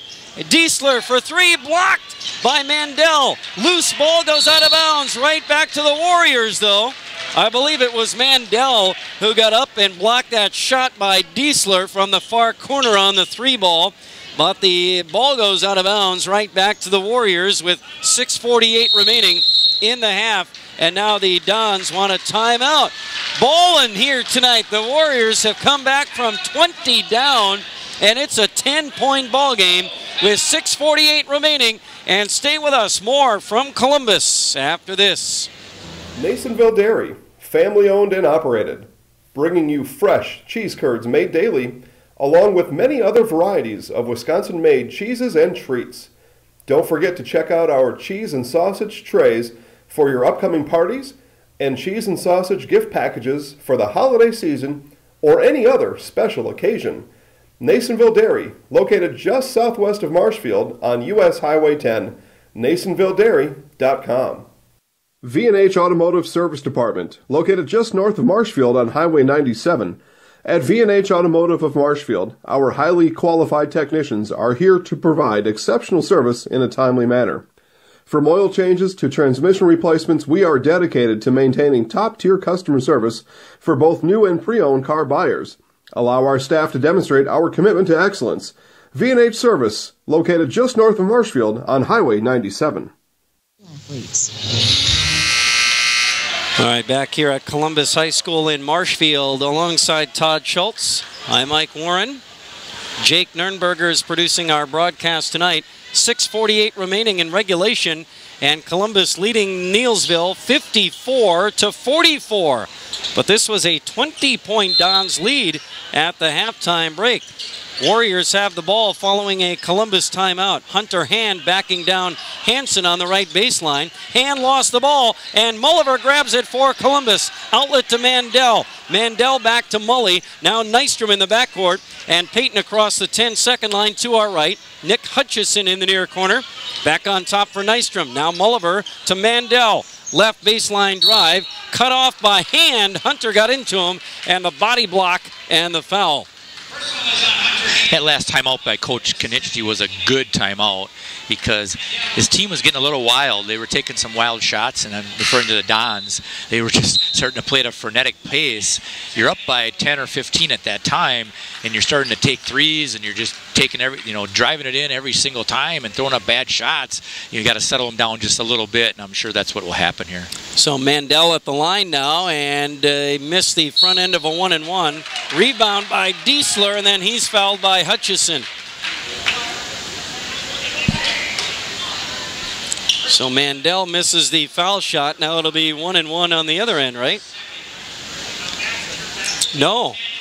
It will be 2 shots. That's double bonus. The 10th team foul against Columbus, number 2 on Hutch. So Diesler at the line, and the first one is good.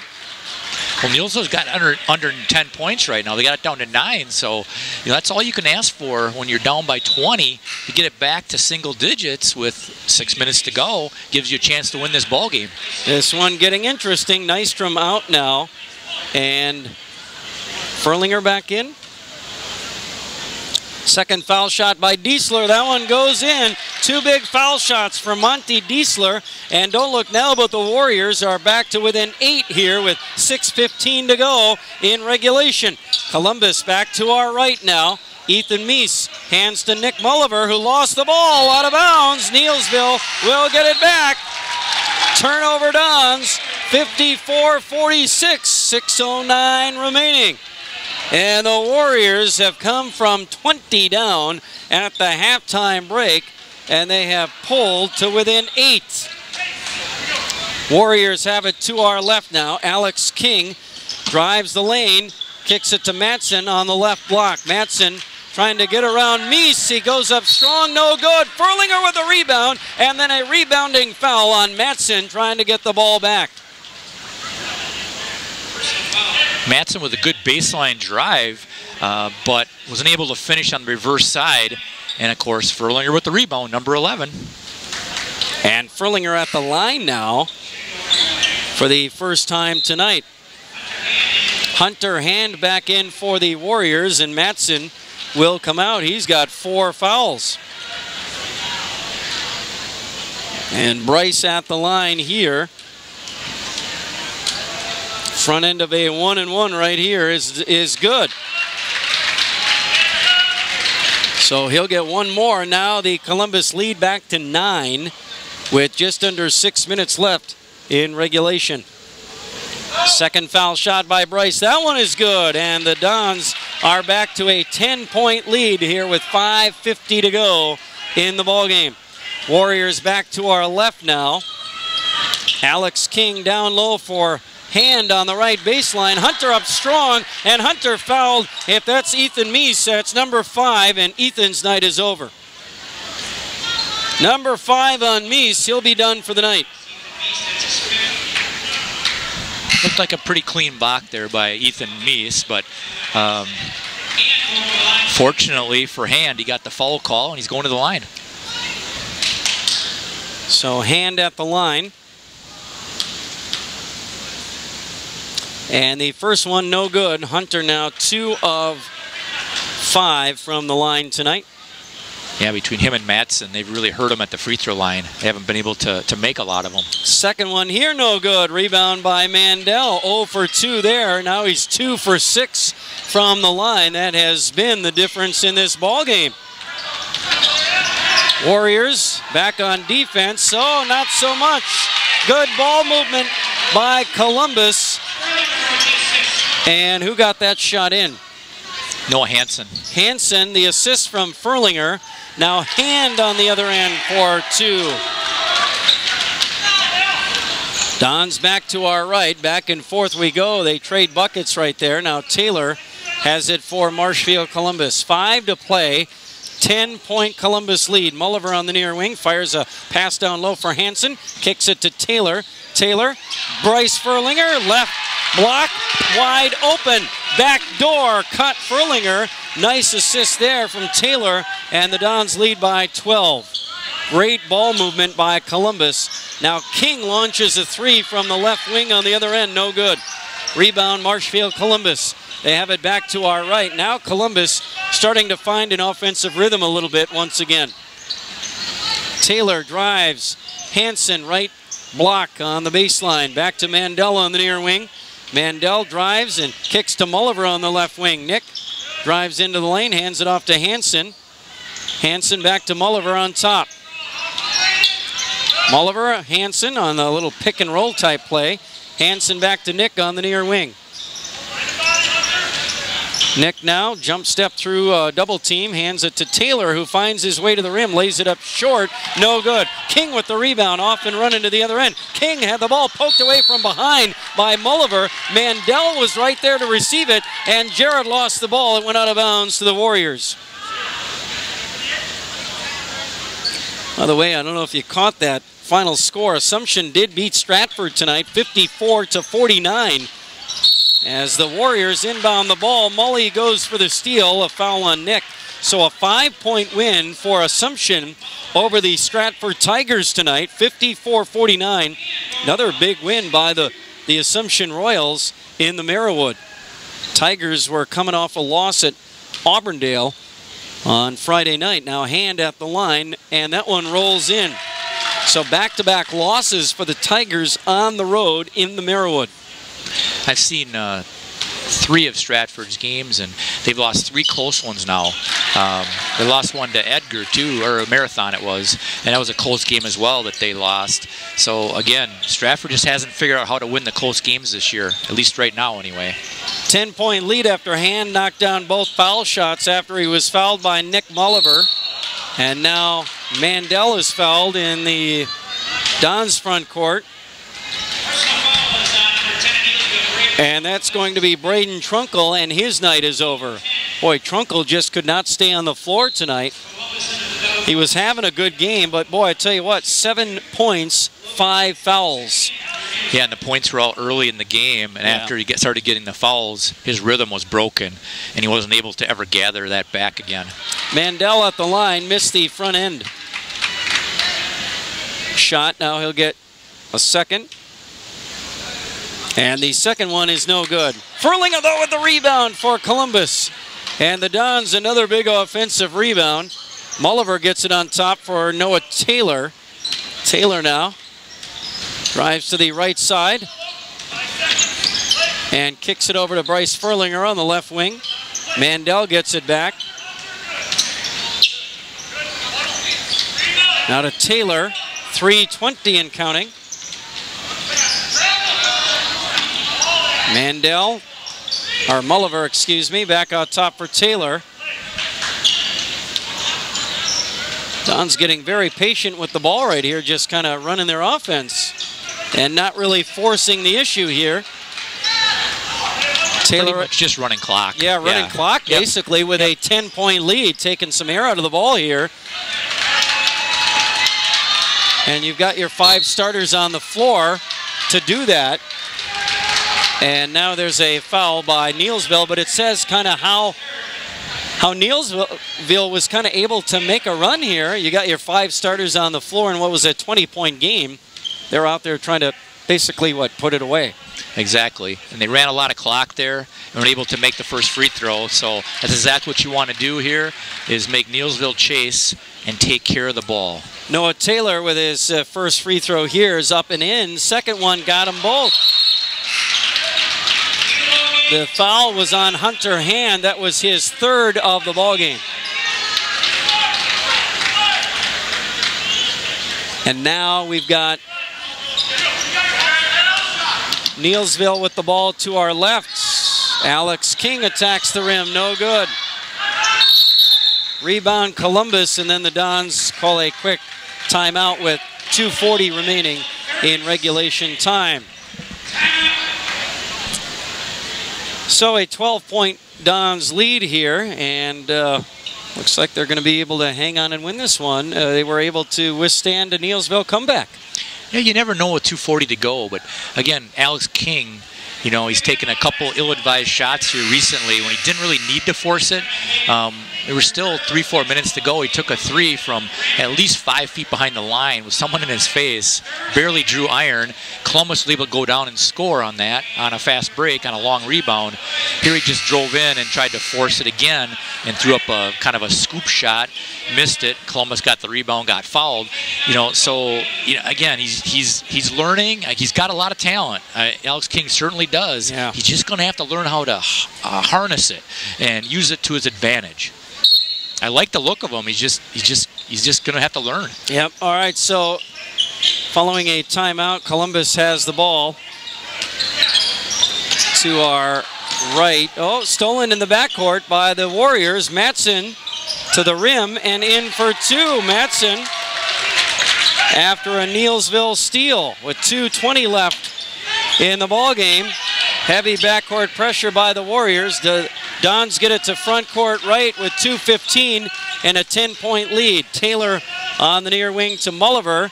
Kicks it over to Hansen, back on top for Mandel. Now Taylor back on top. King goes for the steal and reaches in. Here's where Neillsville can select actually who they want to foul, because there's still enough time with where there's 2.5 minutes left when Columbus got it. Select the guy you want to foul and foul him. You know, Mandel's missed some free throws, maybe foul him. Well, they got Taylor. Now he missed one. So pick the guy you want to foul. If Hansen gets it, maybe foul him. Obviously, don't foul Mulliver. You know, he's probably your best free throw shooter out there, percentage-wise. So again, pick who you want to foul. And Taylor makes gets the second one to roll in after the foul by King, his third. Yeah, for Mulliver tonight, 5 for 5 from the line. Taylor missed one there, but he's 3 for 4. Exactly. That's maybe not the guy you want to foul either. I guess not. Neillsville has it to our left, now down by 11 again. Hunter Hand attacks the rim, and no good. Acrobatic shot there. The Dons grab the rebound. They race to front court right. Taylor hands to Mulliver, now down to a minute 45. Warriors have to go for the ball here. Nystrom to Mandel to the rim and in. Mandel says, forget about running the clock. Let's just put some points on the board and put this thing away. 90 seconds to go. King now has it for the Warriors. Down low for Matson, blocked by Mandel. And no, a foul on the play by Jarrett. Foul is on Columbus's 54, Jared Mandel. So Mandel with his third, and Matson back at the foul line, where he is 2 for, let's see here, 2 for 7, make it 2 for 8.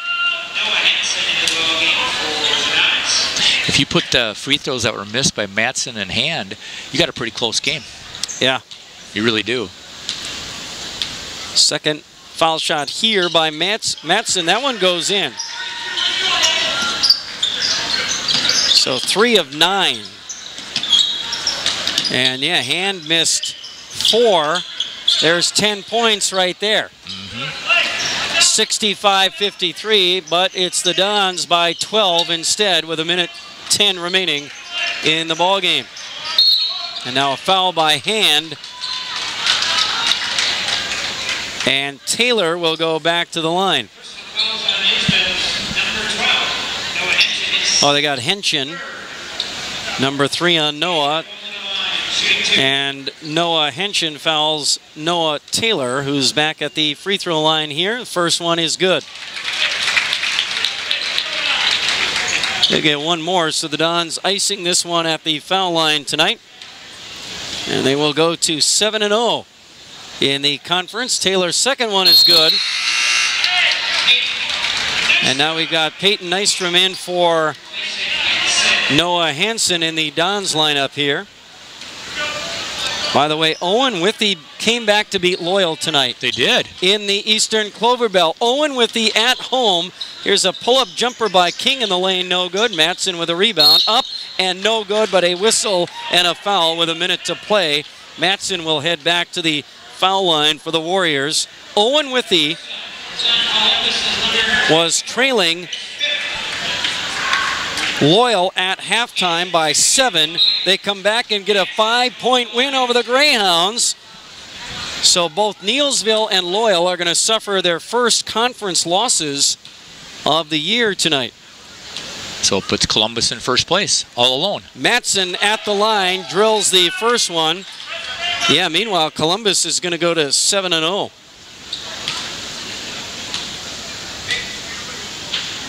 Second one by Matson is good.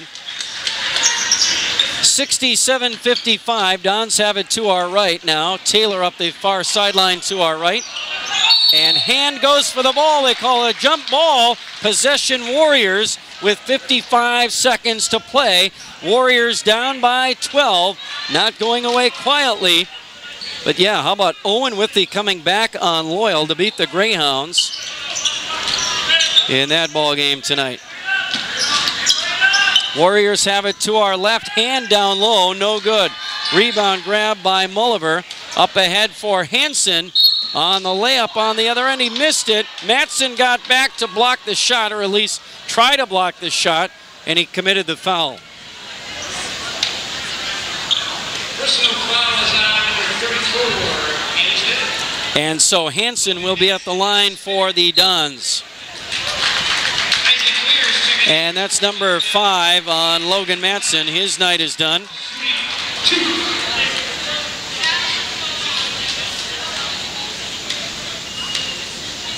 And Hansen at the line for the first time tonight. No good on the first one. He'll get one more with 43 seconds remaining in regulation time. Second one is good. 68-55.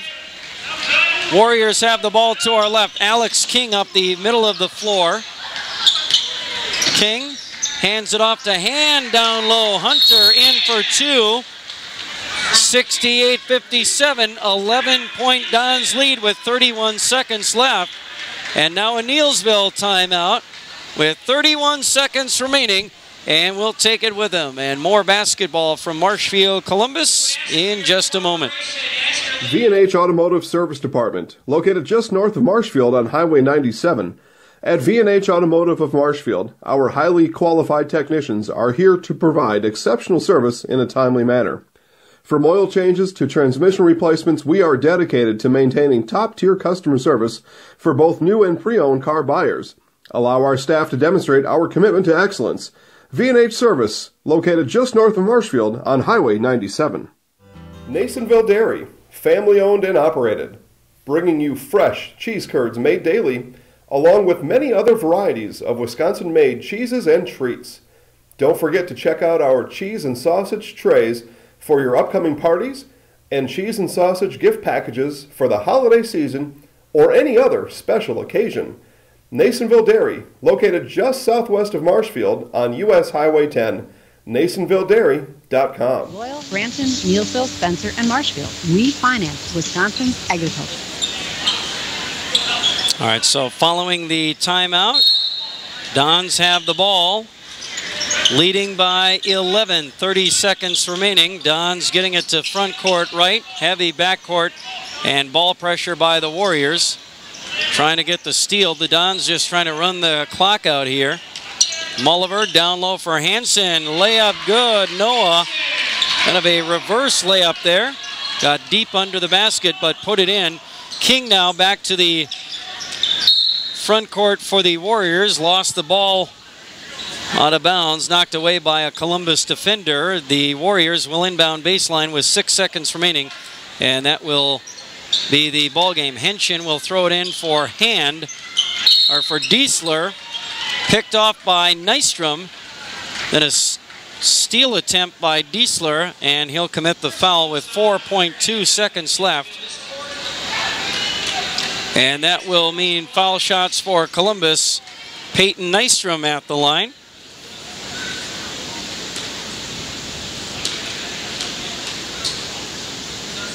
And the first one is good. Foul was on Hunter Hand, his fourth.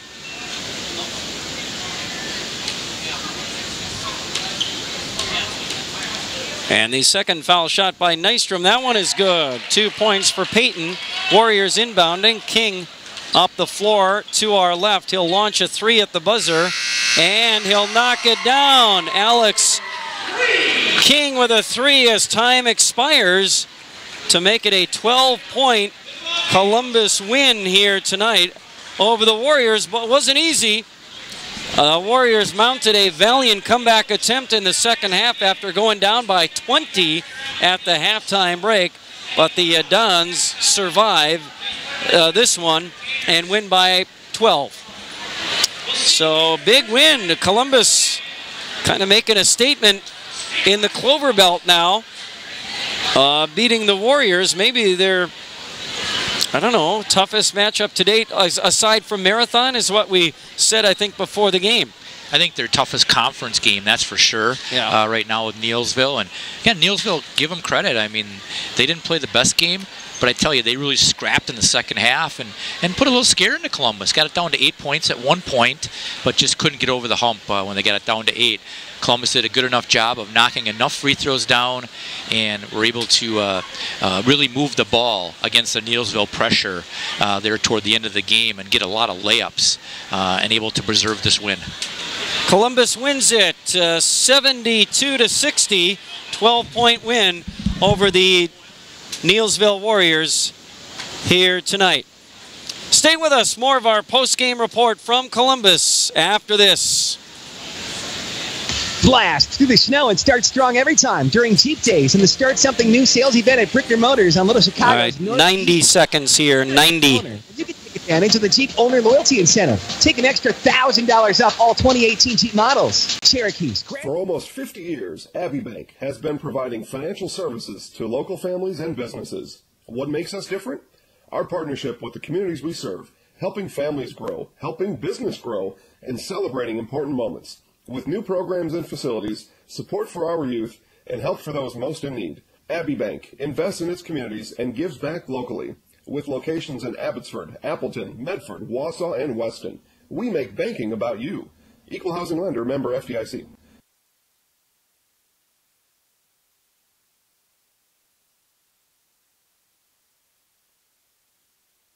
And the Start Something New sales event. Subject to approved credit. Some restrictions apply. See dealer for details. Are you overwhelmed trying to determine your home mortgage options or how to refinance an existing property? Experience the Community Advantage and choose the proven, reliable leadership of Advantage Community Bank. They don't have to impress traditional Wall Street types because their stockholders are already living on your street. They want you to be their neighbors and keep Central Wisconsin's future strong. To learn more about your benefits at Advantage Community Bank, visit AdvantageCommunityBank.com. Member FDIC, Equal Housing Lender. All right, back here at Marshfield, Columbus, as the Columbus Dons beat the Neillsville Warriors tonight in Eastern Clover Belt Conference boys basketball.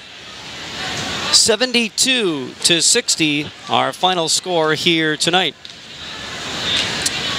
Jake Nurnberger producing our broadcast tonight, along with Todd Schultz. I'm Mike Warren. Dons with a very impressive 12-point win to move to 7-0 in Eastern Clover Belt Conference play and 10-2 overall. Neillsville drops to 8-2 overall. They are now 5-1 in the Clover Belt. But Owen Withey does them a favor tonight, coming from behind to beat Loyal up at Owen Withey tonight, 45-40. And with that loss, Loyal stays tied with the Warriors in the Clover Belt, now both at 5-1, right? Exactly. Yep, exactly. Wow. Had Owen, and so Owen Withey now, they're 5-2, I believe. Yep, they are. 5-2 in the conference, so they're right in the race. And meanwhile, Columbus at 7-0, starting to put a little distance between themselves and the rest of the pack. Yeah, based on what I've seen so far, Columbus definitely is the deepest team, and we saw that tonight with some of the other players really coming through for the Columbus Dons. Neillsville did everything they could to limit Mandel, which they limited him pretty well, but Mully was able to still get a lot of his points. But again, guys like Taylor and Hansen and some of those guys really chipped in, you know, against that triangle defense zone in the middle, were able to do some damage against that defense. Yeah, Nick Mulliver with 23 tonight, 16 in the first half, and 5 for 5 from the line.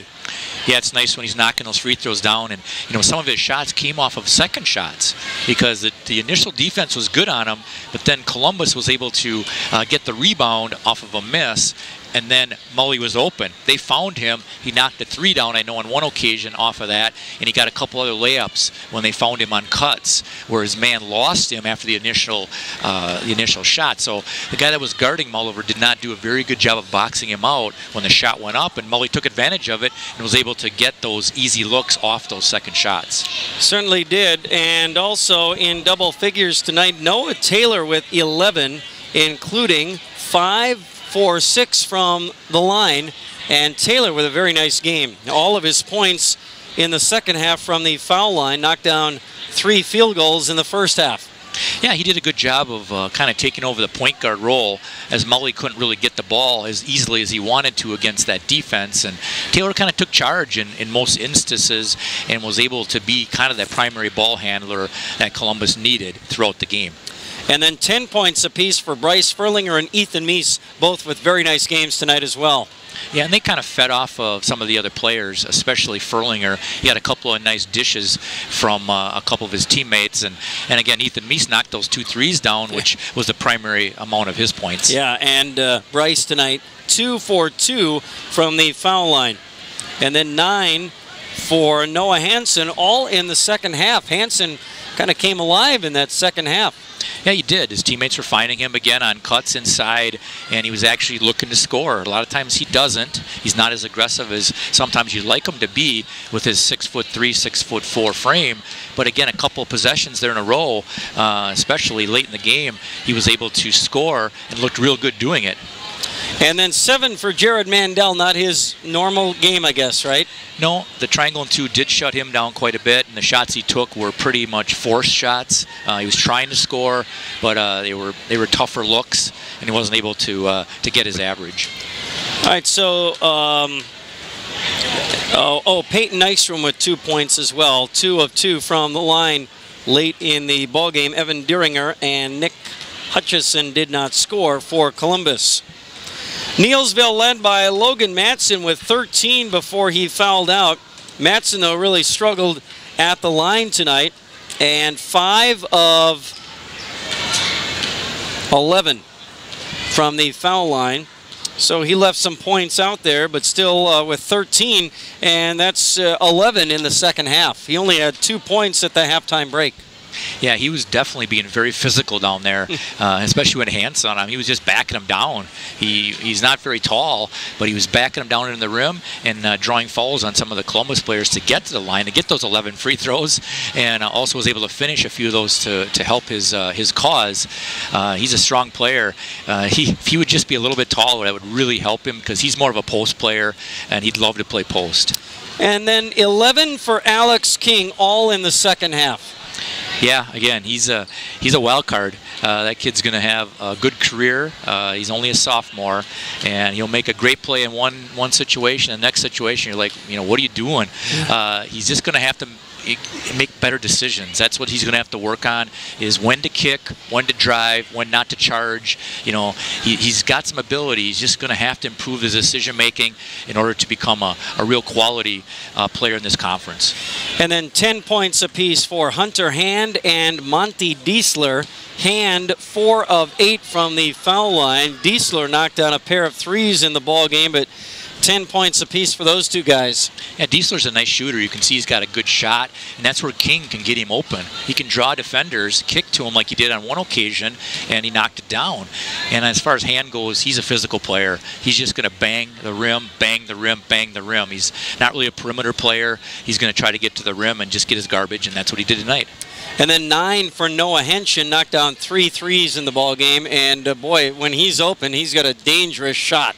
Again, another guy that King's got to use when he drives in, getting him spotting up for that 3, and that's where King can use those guys and realize he's got a couple of decent shooters on his team that can make those shots, and he's got to trust them.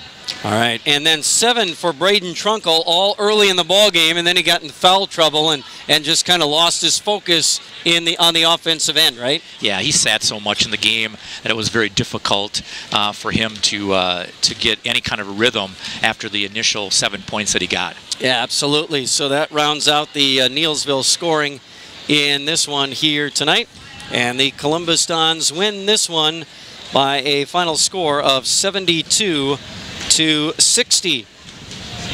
As our post-game report continues now, let's bring in the head coach of the Columbus Dons, Joe Konieczny, kind enough to stop by after a big win over the Neillsville Warriors in the Eastern Clover Bell Conference here tonight.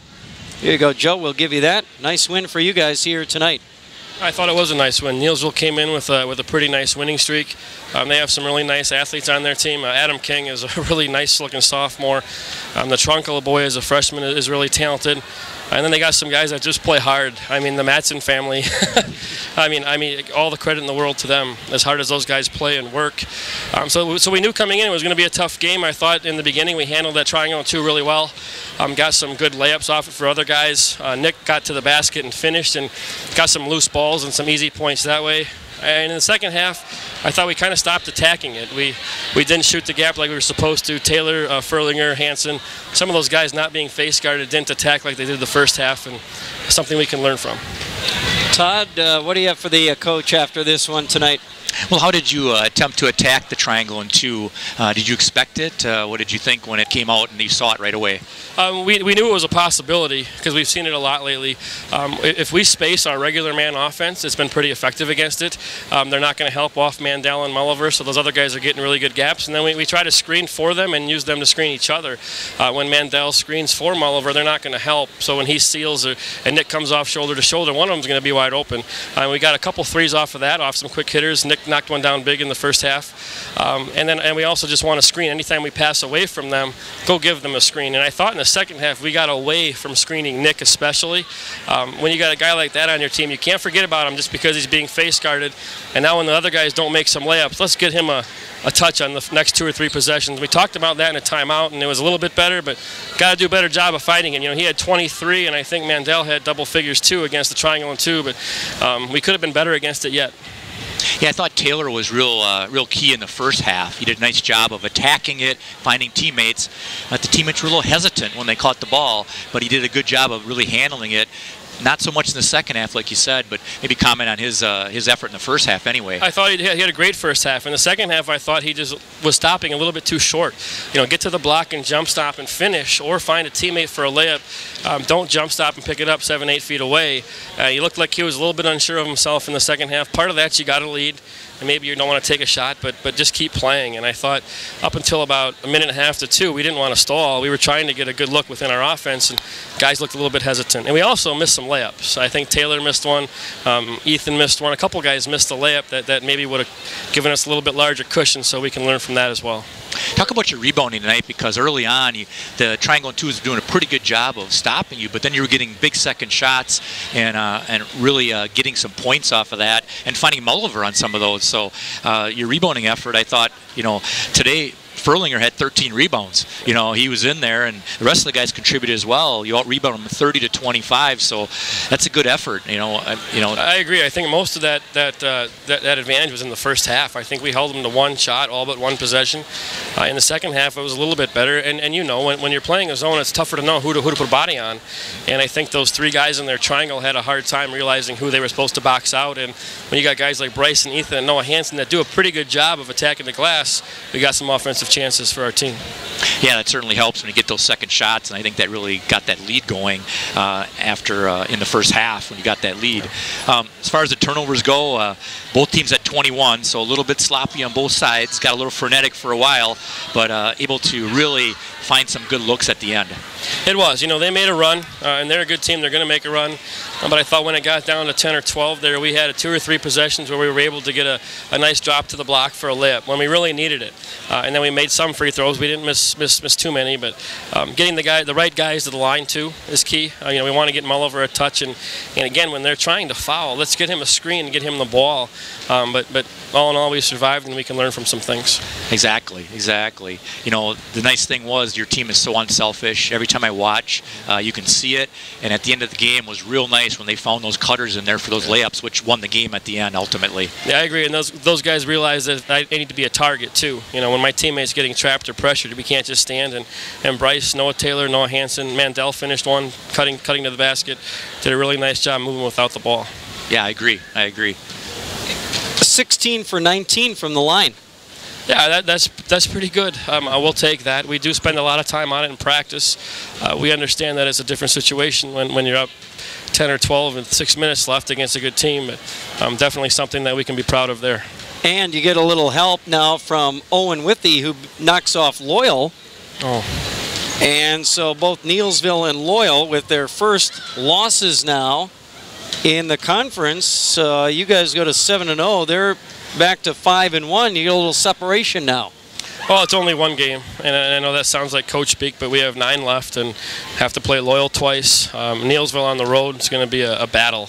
We saw that they're a capable team tonight. So, again, it's a day-by-day thing, and hopefully we can get a win Friday and then focus on Loyal after that. All right, sounds good. Coach, as always, thanks for the time. Thanks for stopping by. Congratulations on win number 10 on the year. Thanks for the coverage, guys. We appreciate it. Congratulations. Right. Yeah, you bet. Thank you, Coach. Coach K, the winner tonight. His Dons get the win over Neillsville, 72-60, our final score. And it looked, it doesn't feel like a 12-point game. No, because of that little run that Neillsville put and got down to 8 there at the end. It was closer, and it was in jeopardy basically with about 5 minutes to go. There definitely was a scare put into Columbus, even though it looked like they kind of had the game when they're up by 20. But ultimately, they did get the win. But again, it was a little closer than the final score looked. Yeah, you got that right. And so the Dons survive though and go to 7-0 in the conference. 10-2 overall. Neillsville 5-1 now in conference play, and Loyal gets beat tonight up at Owen Withey. They're 5-1 in the conference as well. Don't look now, but the Blackhawks are 5-2 in the Eastern Clover Belt, and this thing is kind of tightening up just a little bit, and that January-February pressure is on. So now it's really going to get good.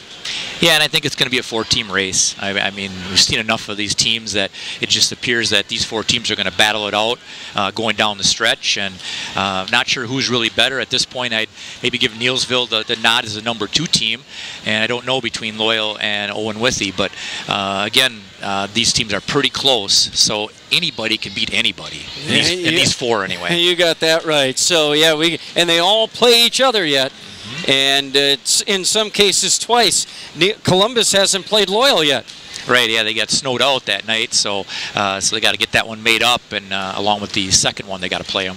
All right, sounds good. All right, well, Todd, thanks for your work here tonight. Thanks to Fairway Mortgage of Marshfield for handing out free popcorn here tonight. Everybody who came in and got one of your little tickets got free popcorn on Fairway Mortgage. Yeah, I hope everybody enjoyed the popcorn, and it was a good game to watch, so you got a double win there. And nice of you to give put your Christmas bonus into that and make the free popcorn a reality, right? Is that where it came from? You got to find that money somewhere, and so nice of you to give up your Christmas bonus and your raise for the next 3 years. Yeah, well, the nice thing about the Columbus concession stand is their prices are so cheap, so it doesn't cost us a ton to do popcorn because, again, their stuff is so reasonable compared to most concession stands around the area. Yeah, you got that right. They do a great job.